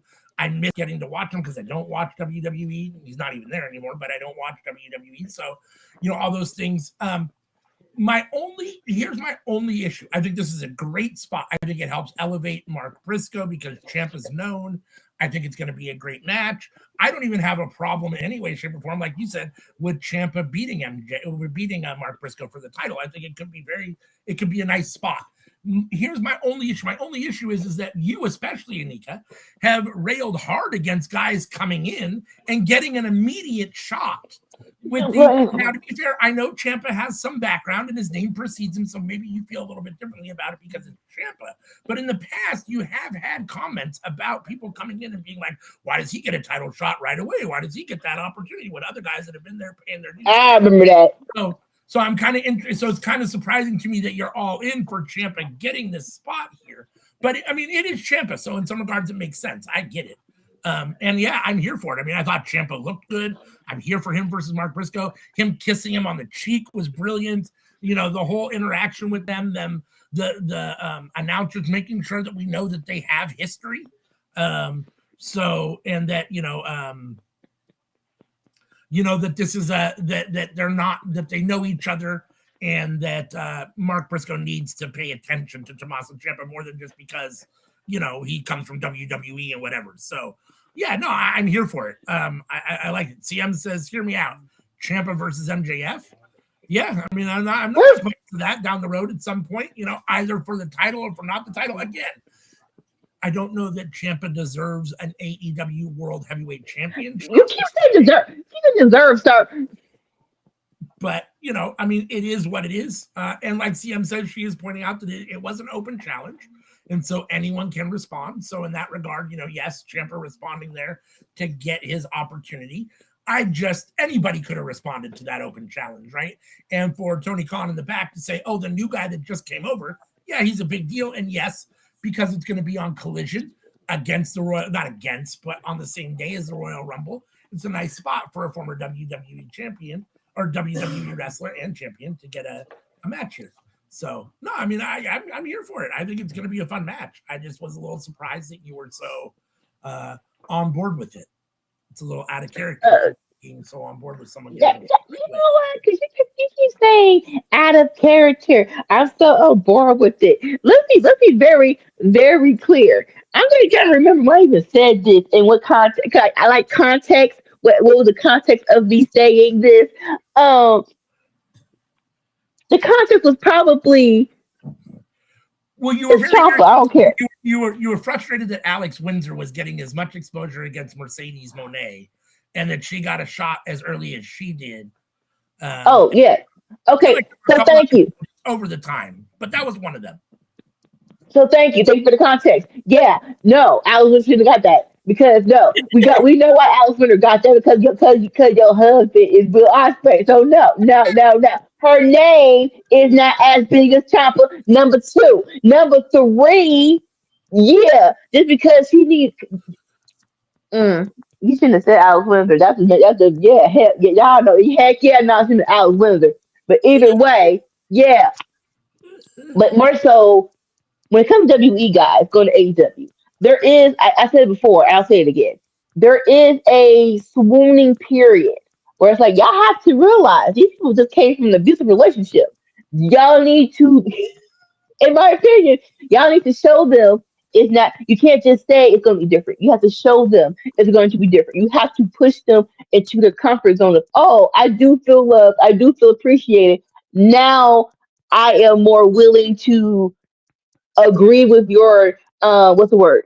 Your stories, your, the plots of what's the words? Yeah, storylines that y'all want to pitch. I agree to them now because now I trust you. You have to earn. There you go. You have to earn their trust before they can agree to any of this. I just like so. Just make sure you coax them just a little bit before you do something. Grow like, hey, we need you to lose to so and so. It's like no, you have to let them feel like they're appreciated before you have to make them do a job to another person. But yeah, Ciampa's here. He's in AEW. Let's go. Okay, so next up, a backstage segment between well, it was an interview with what you call it, Renee Paquette and Fletcher. And Renee Paquette was asking Fletcher, "Where does he go from here?" And like you just heard about the TNT title, and before Fletcher could say anything, Okada's back. It's like, okay, mainstay of Don Callis family back on Dynamite. I love it. And he literally, and so Okada was like, "Look, I am very sorry that during the C2, I didn't leave when I used the screwdriver. I didn't put it back, so you had to lose. I am very so for sorry. That was my bad, man. Forgive me. Can you ever forgive me?"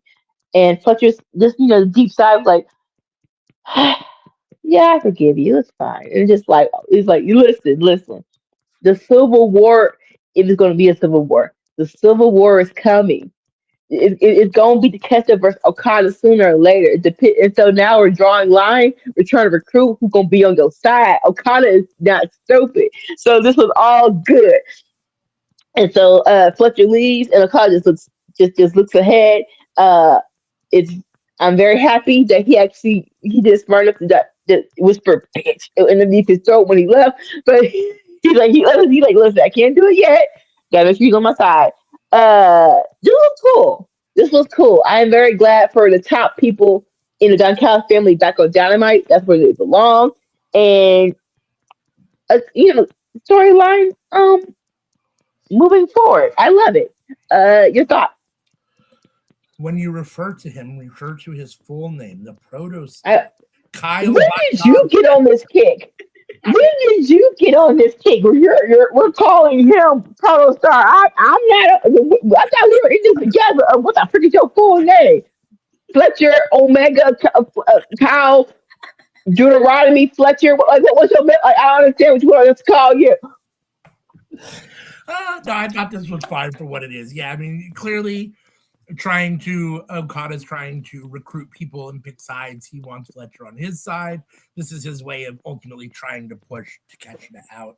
And, I thought this was fine for what it was. These two shaking hands. And yeah, you're right. I mean, it was a good thing that he didn't say bitch under his breath or something to try to whatever. So Okada's on his good behavior in this situation here. So clearly trying to, align Kyle Fletcher with him, bring him to his side. So yeah, I mean, when this all breaks down, we ultimately get the breakdown between the Callis family and Takeshita and Okada. It's going to be a lot of fun.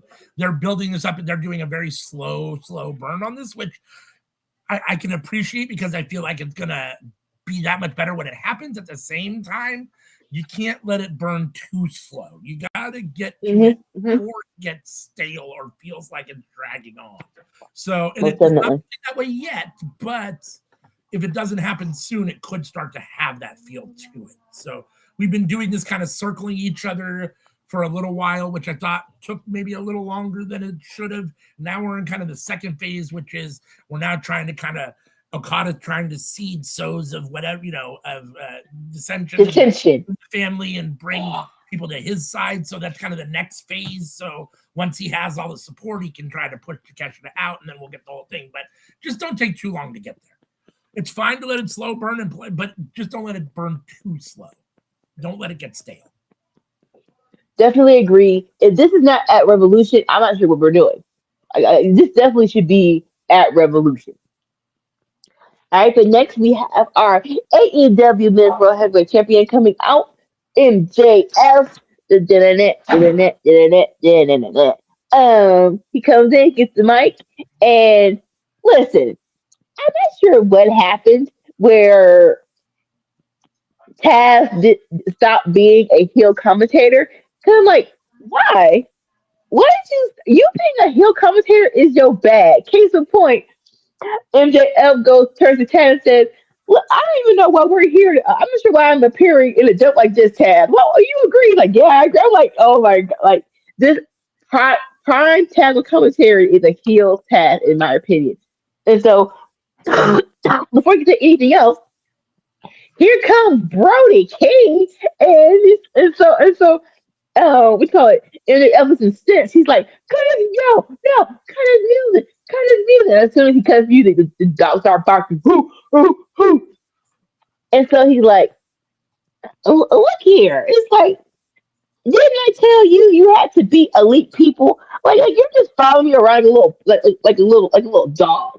And so sir, it's just he's barks. He's not a dog. Don't do that. You don't you're just rebel. He's like, yeah, this is your MO. You followed Malachi Black and Buddy Murphy and being a little people who turn lights off. Then you followed behind then you follow behind Bandito. Now, listen, how about this? How about you follow behind me?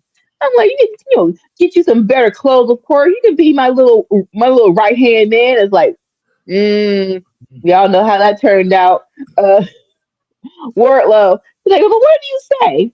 And nicely, like point blank period, Brody King was like, listen, that's not me following people around. I had friends. He's like, something evidently you know nothing about. It's just like it's not even a big hit, but it's a hit nonetheless. And this is like it's like I like side note, he did have the thing with Adam Cole. We're going to call it a friendship, even though I think they both try. It doesn't matter.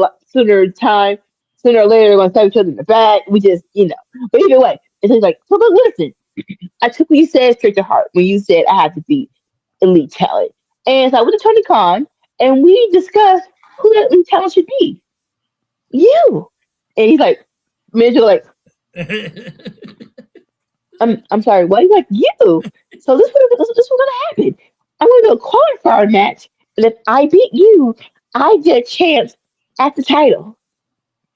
Whew. And so, and Brody King leaves, and I love MJF. He's like, I didn't agree to that.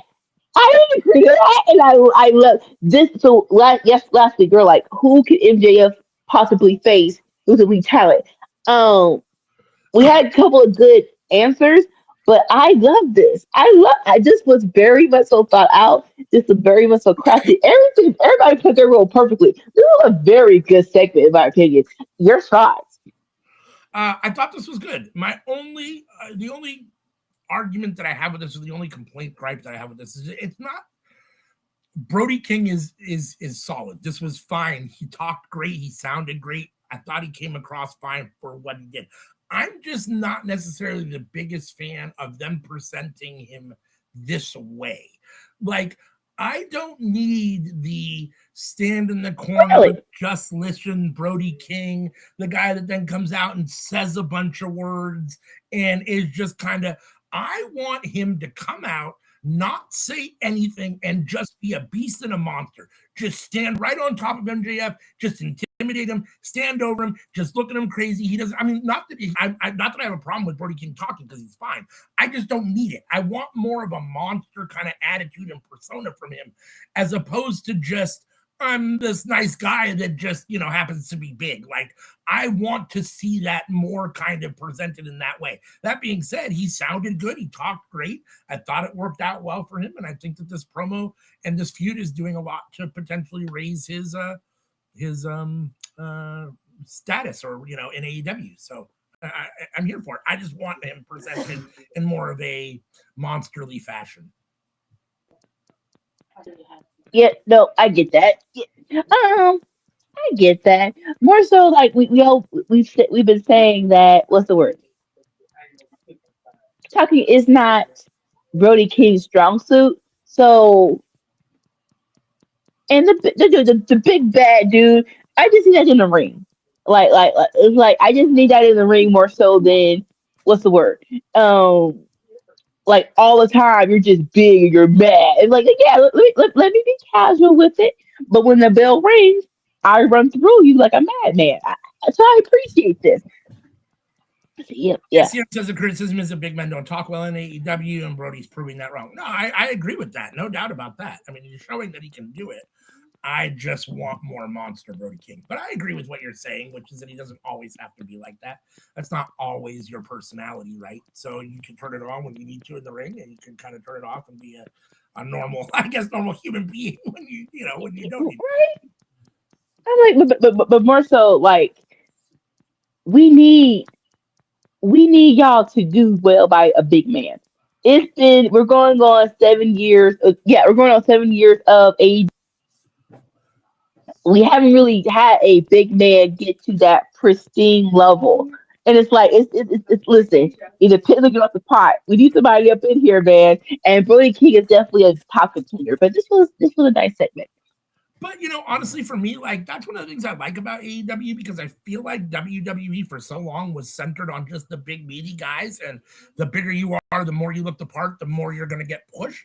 And AEW felt like when it was created and came about, it felt like the antithesis of that, the place where the smaller independent wrestler can kind of come and get a shot. You don't have to be that big bulky guy. So in that regard, I mean I've liked that. Yes, I mean by now we should have probably had one big guy be champion, but at the same time, I'm not opposed to that concept, right? We're kind of the anti WWE. They have their typecast, and we're kind of the anti that. So, and I like that. You're muted. Oh yeah, I get that. It's more so like it should be a balance. It should be. I have to say that it should be a balance. But so now we have a little vignette behind the scenes where it's like we have the young bucks basically telling us what happens. Like, listen, we got a little in our heads for as EVPs, we need to be humbled, and so, but now we're the guys anymore. Back to the tassels, back to the super kick party, and so on Collision, whoever want it, come get it. I'm like, short and sweet. I have no qualms about this. Any thoughts? Not really. Just happy to see the Young Bucks back as kind of faces, I guess, and then they're Yes. kind of in their bag where it feels to me like they feel most comfortable and where the fans are most in support of them. So I'm happy to see that. And yeah, it'll be interesting to see who they wrestle on Collision. Straight up. All right. And so we call it the ball is keep rolling with these freaking. That's a lot of wrestling for someone who's a WWE fan. There's a lot of freaking wrestling. But here comes our women's AEW World Heavyweight Championship match. Tekla comes out in all her glory. The Sister of Sin, they come out with her on the ramp, but they stay in the back because per agreed, if they stay in the back, they get a match with Baylor Raff for the tag team titles. And then here comes Statlander. Okay, if you have been a fan of our channel and more so of the Winter Circle, you know how much I think Tekla is overrated and how Tekla should not be in the spot. Her, what's the word? Her persona on the show is just over the top. But this match, she proved why she deserves this spot. I will listen. I said this was so freaking good. This kind of made me question of how they presented Tekla. I'm like, did we misstep this? Because okay, this who y'all saw. Okay, I'm like maybe just like we should have done a better job at presenting her better because she did so freaking well. Like, and it's against Statlander. Statlander is a what you call a staple in what's it called a state. Who are tomatoes for? Tomatoes are for him, right? Not for me, for him. I get that. I get Tekla now. That's what I said. But no, this match was super great. Like I said, Statlander, she is a solid. When I say solid hand, more so she don't mess matches up. I'm trying to think of a match where she's like, "Oh, that was a bad Statlander match." No, Statlander is going to deliver. She is there. We go, dependable. She's going every time you see her in that ring. It's like, okay, Statlander will get the job done. It's gonna be so good, and this really made Tekla shine.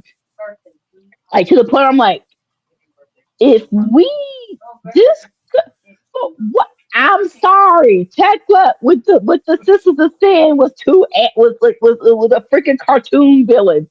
It was a lie. It was a lie. Boo you. He fought the Joker from the animated series. That's a good one. But like I said, this was great. I loved her. She was so what's the word? Um aggressive. She was hell aggressive. I love that. Just like with one time, Statlander, Dr. Statlander went up on her, and she just booted the freak of her out of the freaking ring, and then her what's call it the upside down suplex in the corner, and she just dangling like a spider.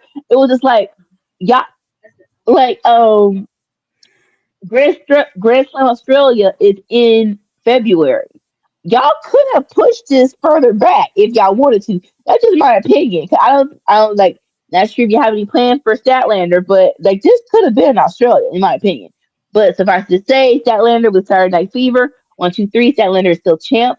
It's just like I said, Tekla did a great job. I was like, is the problem her with the Sisters of Sin? Do y'all need to get her away from her? Like tell me something, because like I said, this nah. I don't say a 360. I'm a do a 180, which is like a look back. Oh, okay, cool. But your thoughts on the match? I thought this was really good. I mean, I was I was a little critical and a little nervous when they put the belt on Statlander. I felt like it was kind of reaching a little bit, but between her defeat of Tony Storm and Mercedes Moné, and as we determined, Jimmy Hayter at World's End, which I had kind of forgotten about. I mean, I remember now, and now beating Tekla, who I think is a very quality opponent. She's proving that she's grown since she's been in AEW a lot, and that she deserves to be champion at this point. They've done a good job of making this run very solid. I thought this was an incredibly good match. I thought that Statlander looked very good. I thought Tekla looked very good, which doesn't surprise me. I've been saying that she deserves this spot and that she's, a main event superstar. So I'm glad that you're fine, or that you saw it in this match. And yeah, I mean, I do agree with you. I think that Julia Hart and Sky Blue are definitely mid-carders. And when you only have 3 people in a faction, it feels like, and 2 of the 3 are mid-carders, it feels like that's kind of a mid-card faction by default. So it does kind of pull Tekla down a little bit. But at the same time, she's proven now that it deserves those spots. And, she should be in the main event picture. So I thought this was a very solid match. Not surprised that Chris got the win. It'll be interesting to see who her next opponent will be. I still kind of want to see, even though they're all working in unison at the moment, I still want to see Willow beat Statlander for that title at some point. Like, I don't know how that works out because they're all, all happy, and chummy at the moment. But like, that's my ultimate, right? So, but we'll see. This match was solid, though. I enjoyed this a lot. This was a loaded Dynamite, like you said. This was a loaded Dynamite. Yeah. I mean, 4 title matches, I think, or 3 title matches. Like, for a non-special Dynamite, this is doing a lot, right? Right, exactly. Over here. So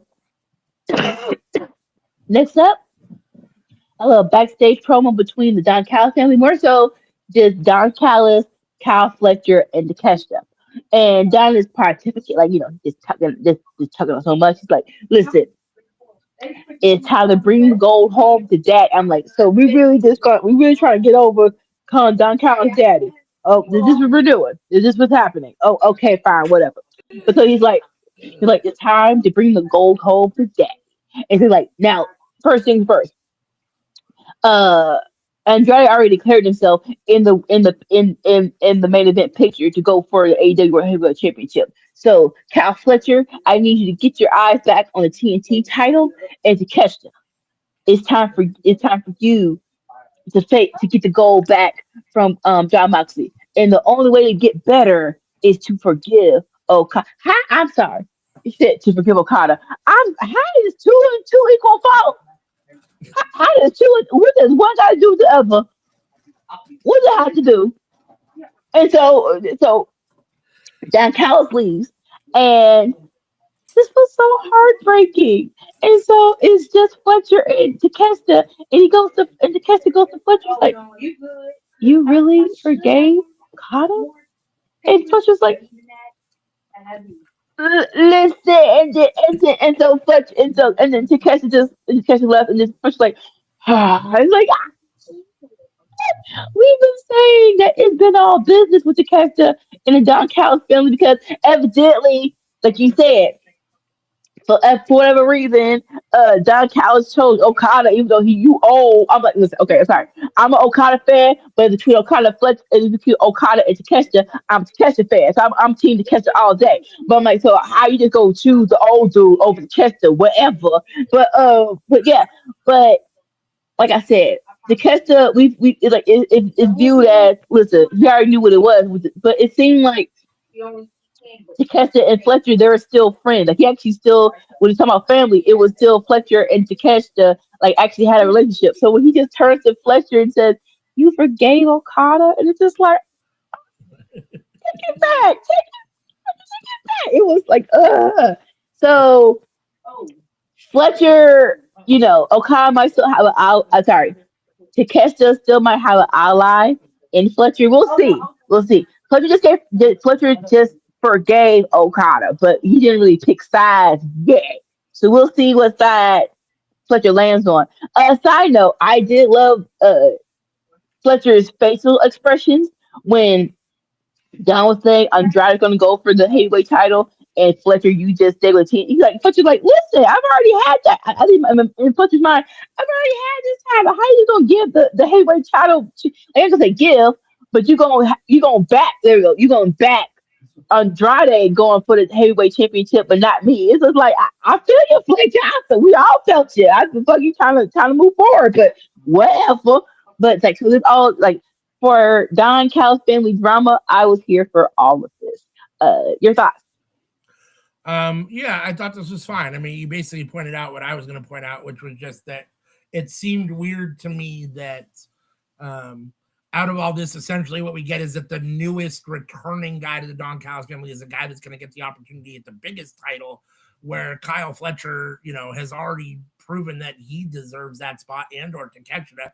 I mean, I understand, again, I say this a lot, and I understand Tony Khan wants these titles to feel equal, and by having a Kyle Fletcher continue to compete for the TNT title and Takeshita to focus on the Continental title, that it's raises the profile of both those titles. At the same time, it feels weird. Kyle Fletcher has moved beyond the TNT title. He's already been there and done that. So in that regard, yeah, it doesn't surprise me that Kyle Fletcher's face was a little like, what? Because, yeah, Fletcher should be now competing for the world championship as well, especially over Andrade, as should Takeshita over Andrade. So I thought the whole thing was kind of odd. I wonder if this isn't being done. I'm sure it is. I mean, all of it's intentional, right? Because it's all scripted, right? And decided in the back. But I'm sure this is being done intentionally so that, Okada or Takeshita and Fletcher are going to get irritated with Callis because he's pushing Okada and Andrade, right? And they're going to have the dissension, just there's so many members that everyone can't get a shot, and some people are going to be upset, and at some point, it's going to blow up, maybe the whole family to a certain extent. And these are the little things, the little straws, right, that are accruing, and at some point it's going to be the straw that breaks the camel's back. Callis isn't giving Fletcher enough due, isn't giving Takeshita enough due. He's giving Andrade too much. He's giving so-and-so too much, right? You're giving Okada too much. So I can see that, and in that regard, I'm here for it.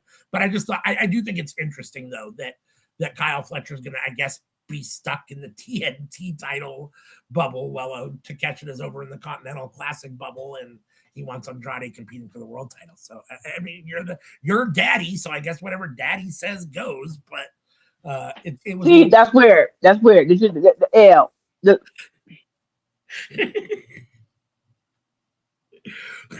I hate it. That sounds weird. It sounds weird as hell. It does. All right.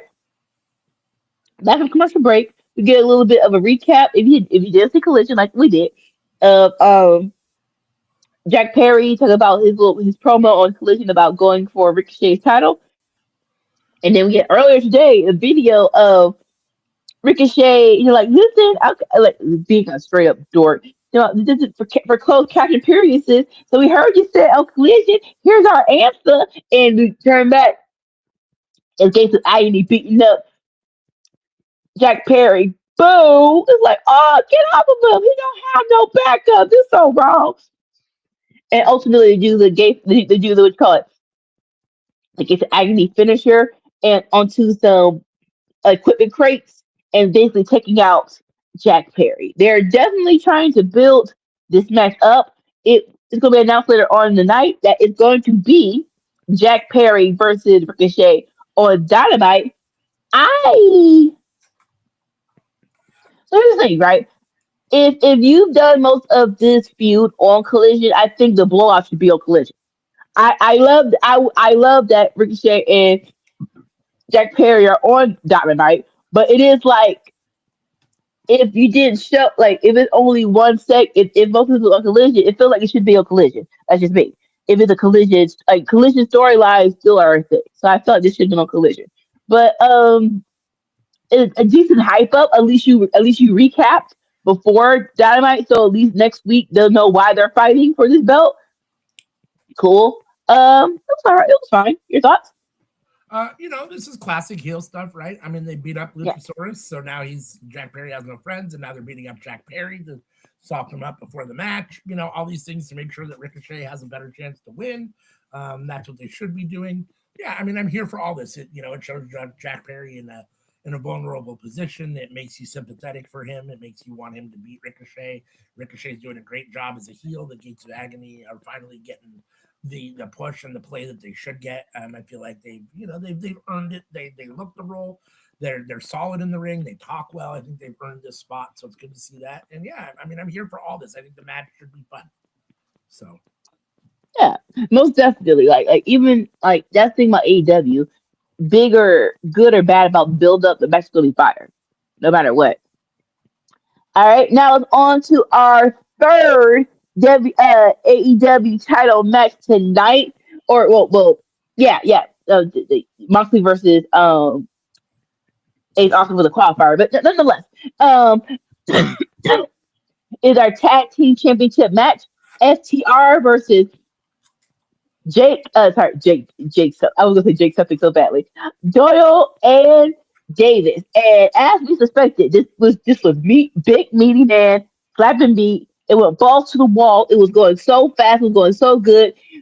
Stokely on commentary is dumb as all get out, and he just did call it the foundation website is still by him to support.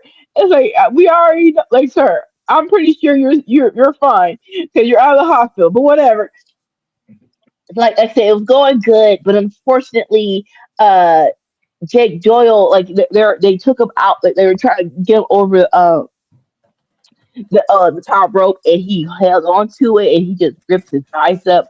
And you could tell something wasn't right because the last third of the match, it felt like it was just Mark Davis in the ring with FTR. And it's just like, what? Dang it, what happened? Basically, he got injured. Moving on to the end of the match, where like so, beginning of this show, the John Callis like, we got John Moxley, we cut from behind, but here comes the Death Riders, and the Death Riders at the title, bam, hit the crap out of Davis, going got him right into the big rig. 1, 2, 3. FTR retains their championships, and I love Stokely's like, listen, I'm like, what I say? I've always loved the Death Riders. I'm like, you silly man. I need you to go someplace, please, and thank you. And then they rolled up, and then John Moss is like, look, what? I didn't do anything. Well, you could be for. And then it's like, they roll FTR rolls Stokely halfway up the ramp. They celebrating in the thing. Like I said, this was a good match, but then you see how Jake Doyle got hurt. Unfortunately, it's like, dang it, man, you just got here. It's like it's unfortunate when someone just gets here and they put him in the next position. This was a good position for him, and you get hurt. It sucks. It sucks. It sucks. But like, I appreciate you know, the continuation between Don Callis and the Death Riders.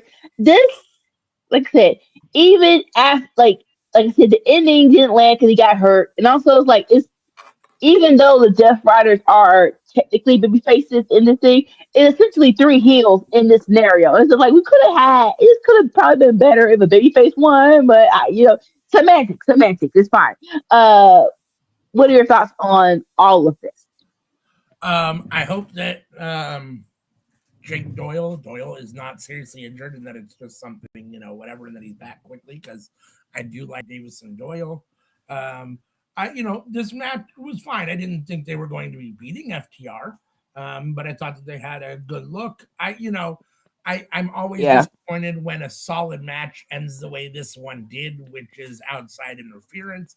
It makes sense because you have this feud between the Don Callis family and the Death Riders, so it makes sense.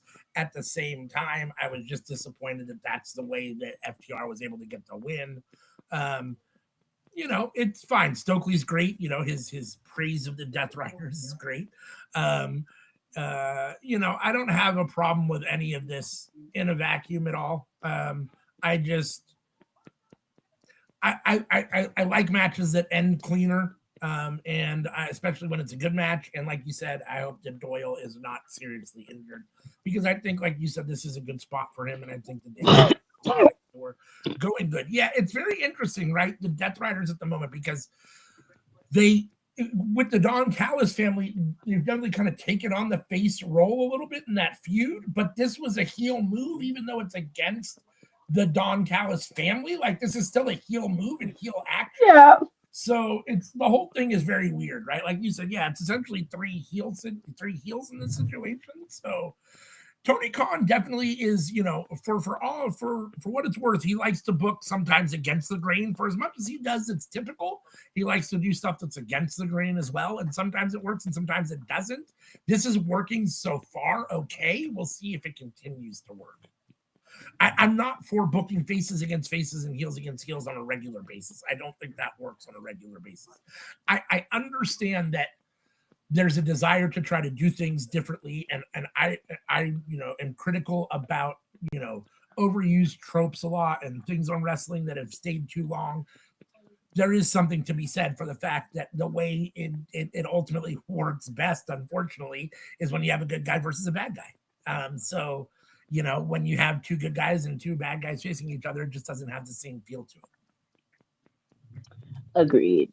So then we have a backstage interview. We had Renee Paquette interviewing OC, and OC was just like, you know what? He's like, he had something to say about Yuta and how him and Jeff Ryder are getting along. And then Yuta was like, what you talking about me for? He's like, what? I should be more like you, have a denim tuxedo on, do whatever you gotta do. And then I'm not sure what OC said, but here comes Rashida Shafir is yanking the crap out of his hair, and then Tony Stark like, unhand him, unhand him. And so he's like, as of right now, you're not be any more of your.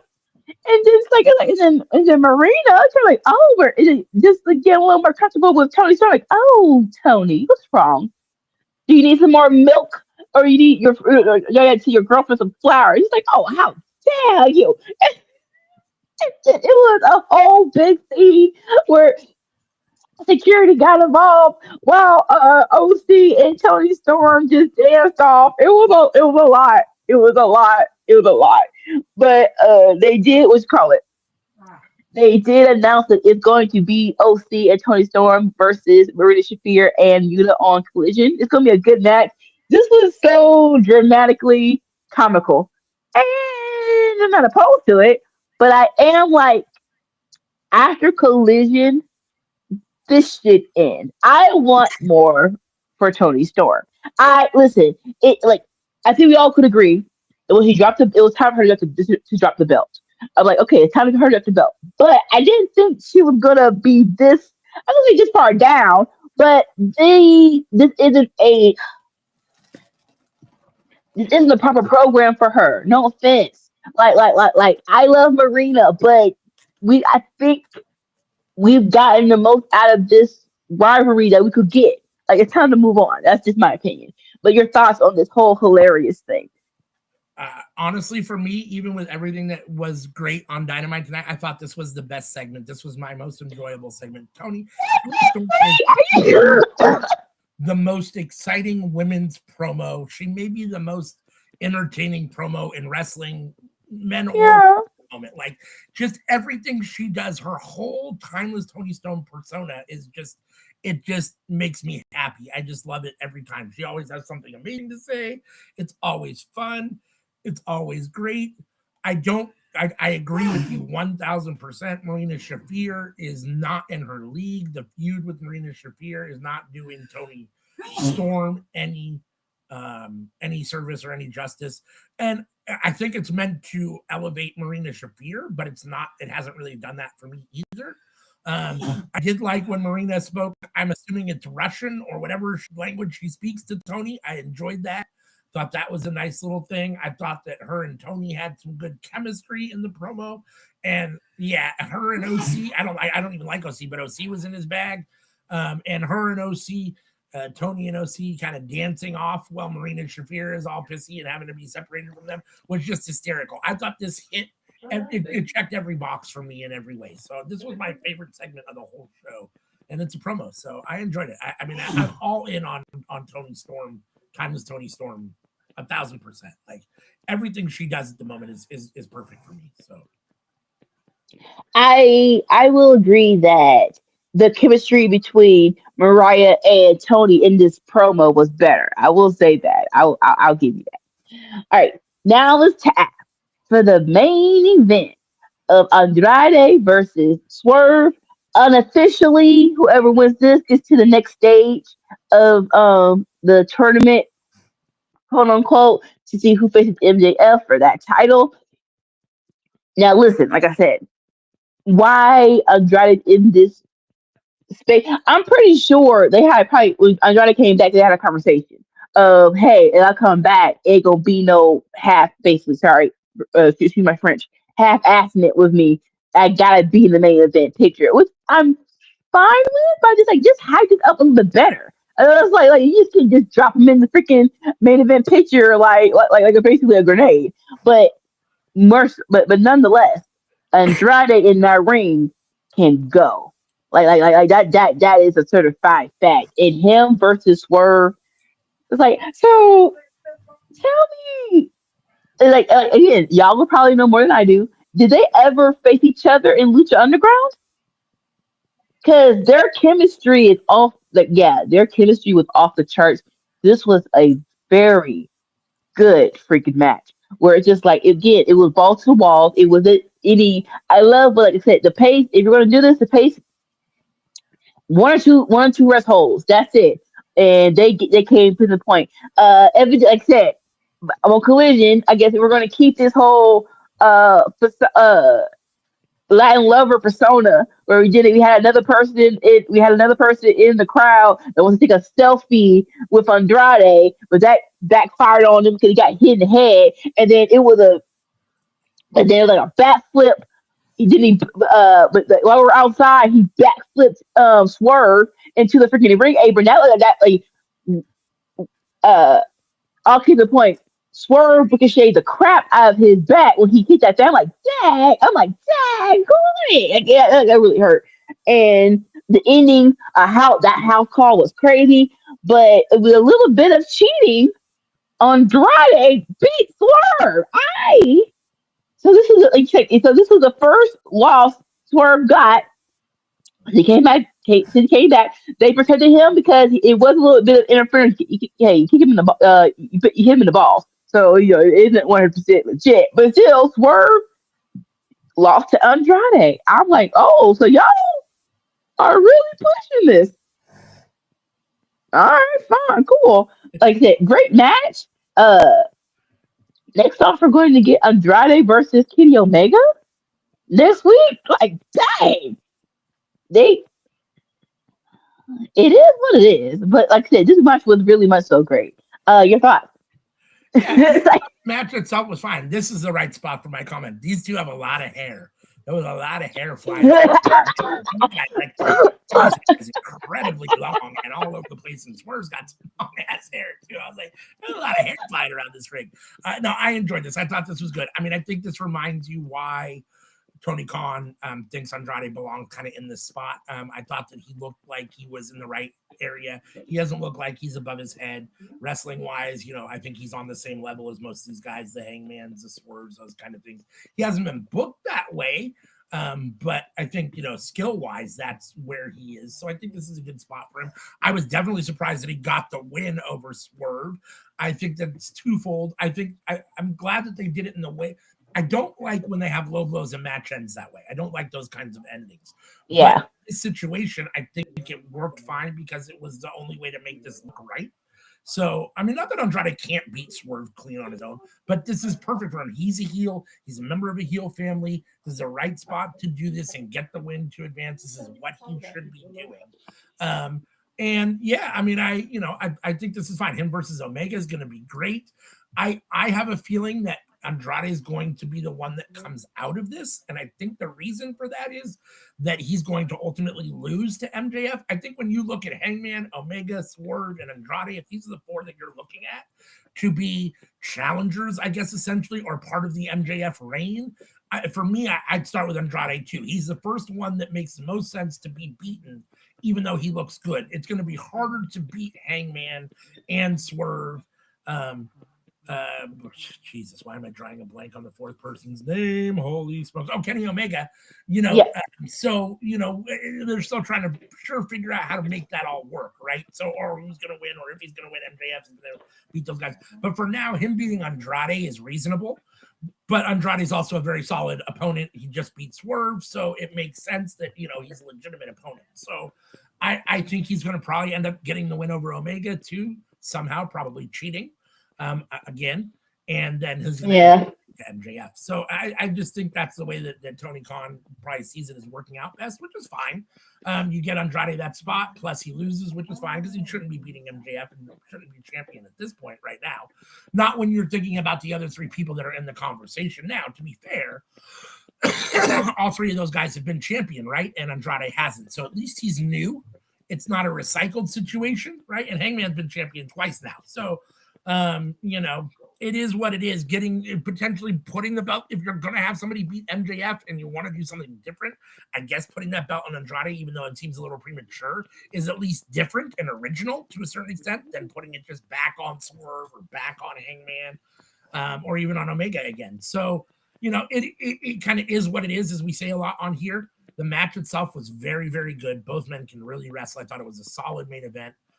I thought this episode of Dynamite, like you said, was full throttle. I thought it humped. For not being a special episode, man, I'm having a hard time giving this an A. I didn't think there was anything on this that was bad, really. I mean, I was disappointed that, like you said, that it looked like Jake Doyle got injured, and I didn't like necessarily Moxley ruining the ending of that match. I didn't necessarily like the low blow in this match. I didn't like Ricochet, or I didn't like Briscoe necessarily rolling up Al Clone the way he did, but those were little minor nitpicks. This is still an A show. I thought they killed it all the way around for and not being a special Dynamite. So there's a bunch of special Dynamites that have happened that haven't been this good. So I thought they did a really good job on this episode. I'm giving it an A all the way around. Remember, to last little segment. So after the match, you see MJF is looking backstage. He's seeing his, future competitors compete. And Kenny Omega rolls up. He's like, "Listen, I'm trying to be respectful for you. No matter what, I'm coming for the title. Look, may the best man win." He goes out for a handshake, and because of MJF fashion, he just snubs him because he's a. I was gonna say, yeah, screw it. He's a dick. But that's the beautifulness of MJF. So he walks past him, and he goes right into Andrade. And Andrade's like, "Listen, I'm gonna win that belt. And I'm gonna smack the crap out of your face before I do it." It's like, oh, okay. And so then MJF tries to get out of the arena, gets to the car, and there's Hangman. And same thing. It's like, listen, listen. It's crazy because MJF is like, even though Hangman won the belt, and I still agree he should have won the belt off of Moxley at All In. It's still like, with his title reign, I get people were hurt, but you didn't have a plan. For some reason with MJF, there's a plan. There's there's actual. He makes the belt more important. I'm not sure why that a thing, because it's not like Hangman can't make the title a thing. It's just more so like, what do you? I saw you, punk. But it's like, I saw your facial expression. It's like not even Hangman, but more so like whoever has the belt, you should have a plan and you should make it the mainstay of your show. So it's like but MJF is always the mainstay. I don't know why that is, but I'm not gonna knock it because you're doing what you're supposed to do, and it's definitely elevating your show. You're talking this little You last know what? segment of AEW. It's fine the way it is. I mean, you want him to have MJF to have interactions, I guess, with all the people that are, aiming for his title. It I know it's scripted, but the goal is to make it feel like it's not. So the way it kind of went down felt a little too choreographed, scripted for me. It's like one Mhm. interaction here and then a few steps away, interaction here. And oh, don't forget, unless you think Hangman won't be involved, he's still going to be there and catch him on the way out. Like, okay, well, where's the Hangman segment? Like, oh, there it is. Like, so in that regard, it's kind of a little predictable and it's not overly original, but it accomplishes what they want to accomplish. He has an interaction with all three men. Yeah, I mean, it's fine. I do think it's very interesting that for all the hype that the internet wrestling community and all the talking heads seem to give AEW being the Hangman story, that I mean, he doesn't. He never seems to be really the focus of anything that's going on. And when he's had the title, both title runs have been very anticlimactic. Like, if this is your dude, Tony, and you want AEW Yeah, Hangman story, like, you've given him a really shitty story over 7 years. Like, overall, in the scheme of things, I mean, yes, he's had success and he's been a big deal, but really, I mean, he's never been able to maintain any kind of success. Every belt he's had, he's lost. He's and not had great runs with them. So it's very interesting. So it's like he loves him, but he likes him as kind of like that losing hero. Like, he feels like that's the sweet spot for Hangman, is to just be like that lovable loser that never quite, you know what I mean? And he gets over, but just the not big one. Yeah, and so which is very interesting to me. But no, this works fine. I mean, this works fine for what it is. yeah. All right. So, my rank, I totally agree with you. This was, like you said, for this to be a regular Dynamite, maybe because they're in Texas, and I do agree. Like, Texas is a very good wrestling state. Maybe that's why they went balls to the wall. But this was very intense. Low points was like, as the J Driller, don't do that no more. With people, and, unfortunately, Mark, Jake Doyle getting hurt, but that's out of his responsibility.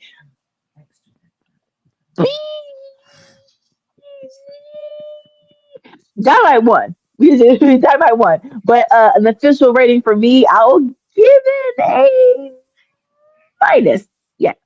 And We're so like, even though I love Andrade versus Swerve, I am an old school person to think that championship matches should be the end of the show. So I would have preferred a championship match to end the show on a big shebang. But yeah, great Dynamite, very great Dynamite.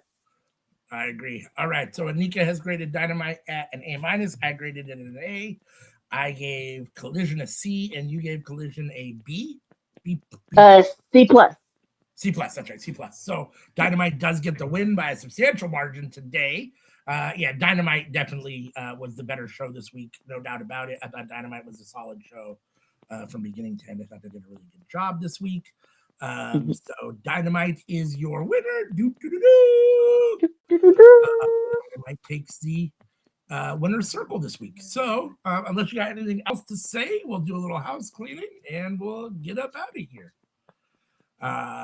Make sure and join us every Tuesday, if I can get it to come up, for the cookout, 7:30 p.m. Pacific, 10:30 Eastern, where we come together and talk about what's cooking up in the world of professional wrestling. Come for the wrestling and stay for the chaos. On Friday nights, Miss Anika, sometimes joined by Sammy Joe, depending on what's going on, watches SmackDown in real time starting at 5 p.m. Pacific, 8 p.m. Eastern, giving you her reactions and opinions in real time.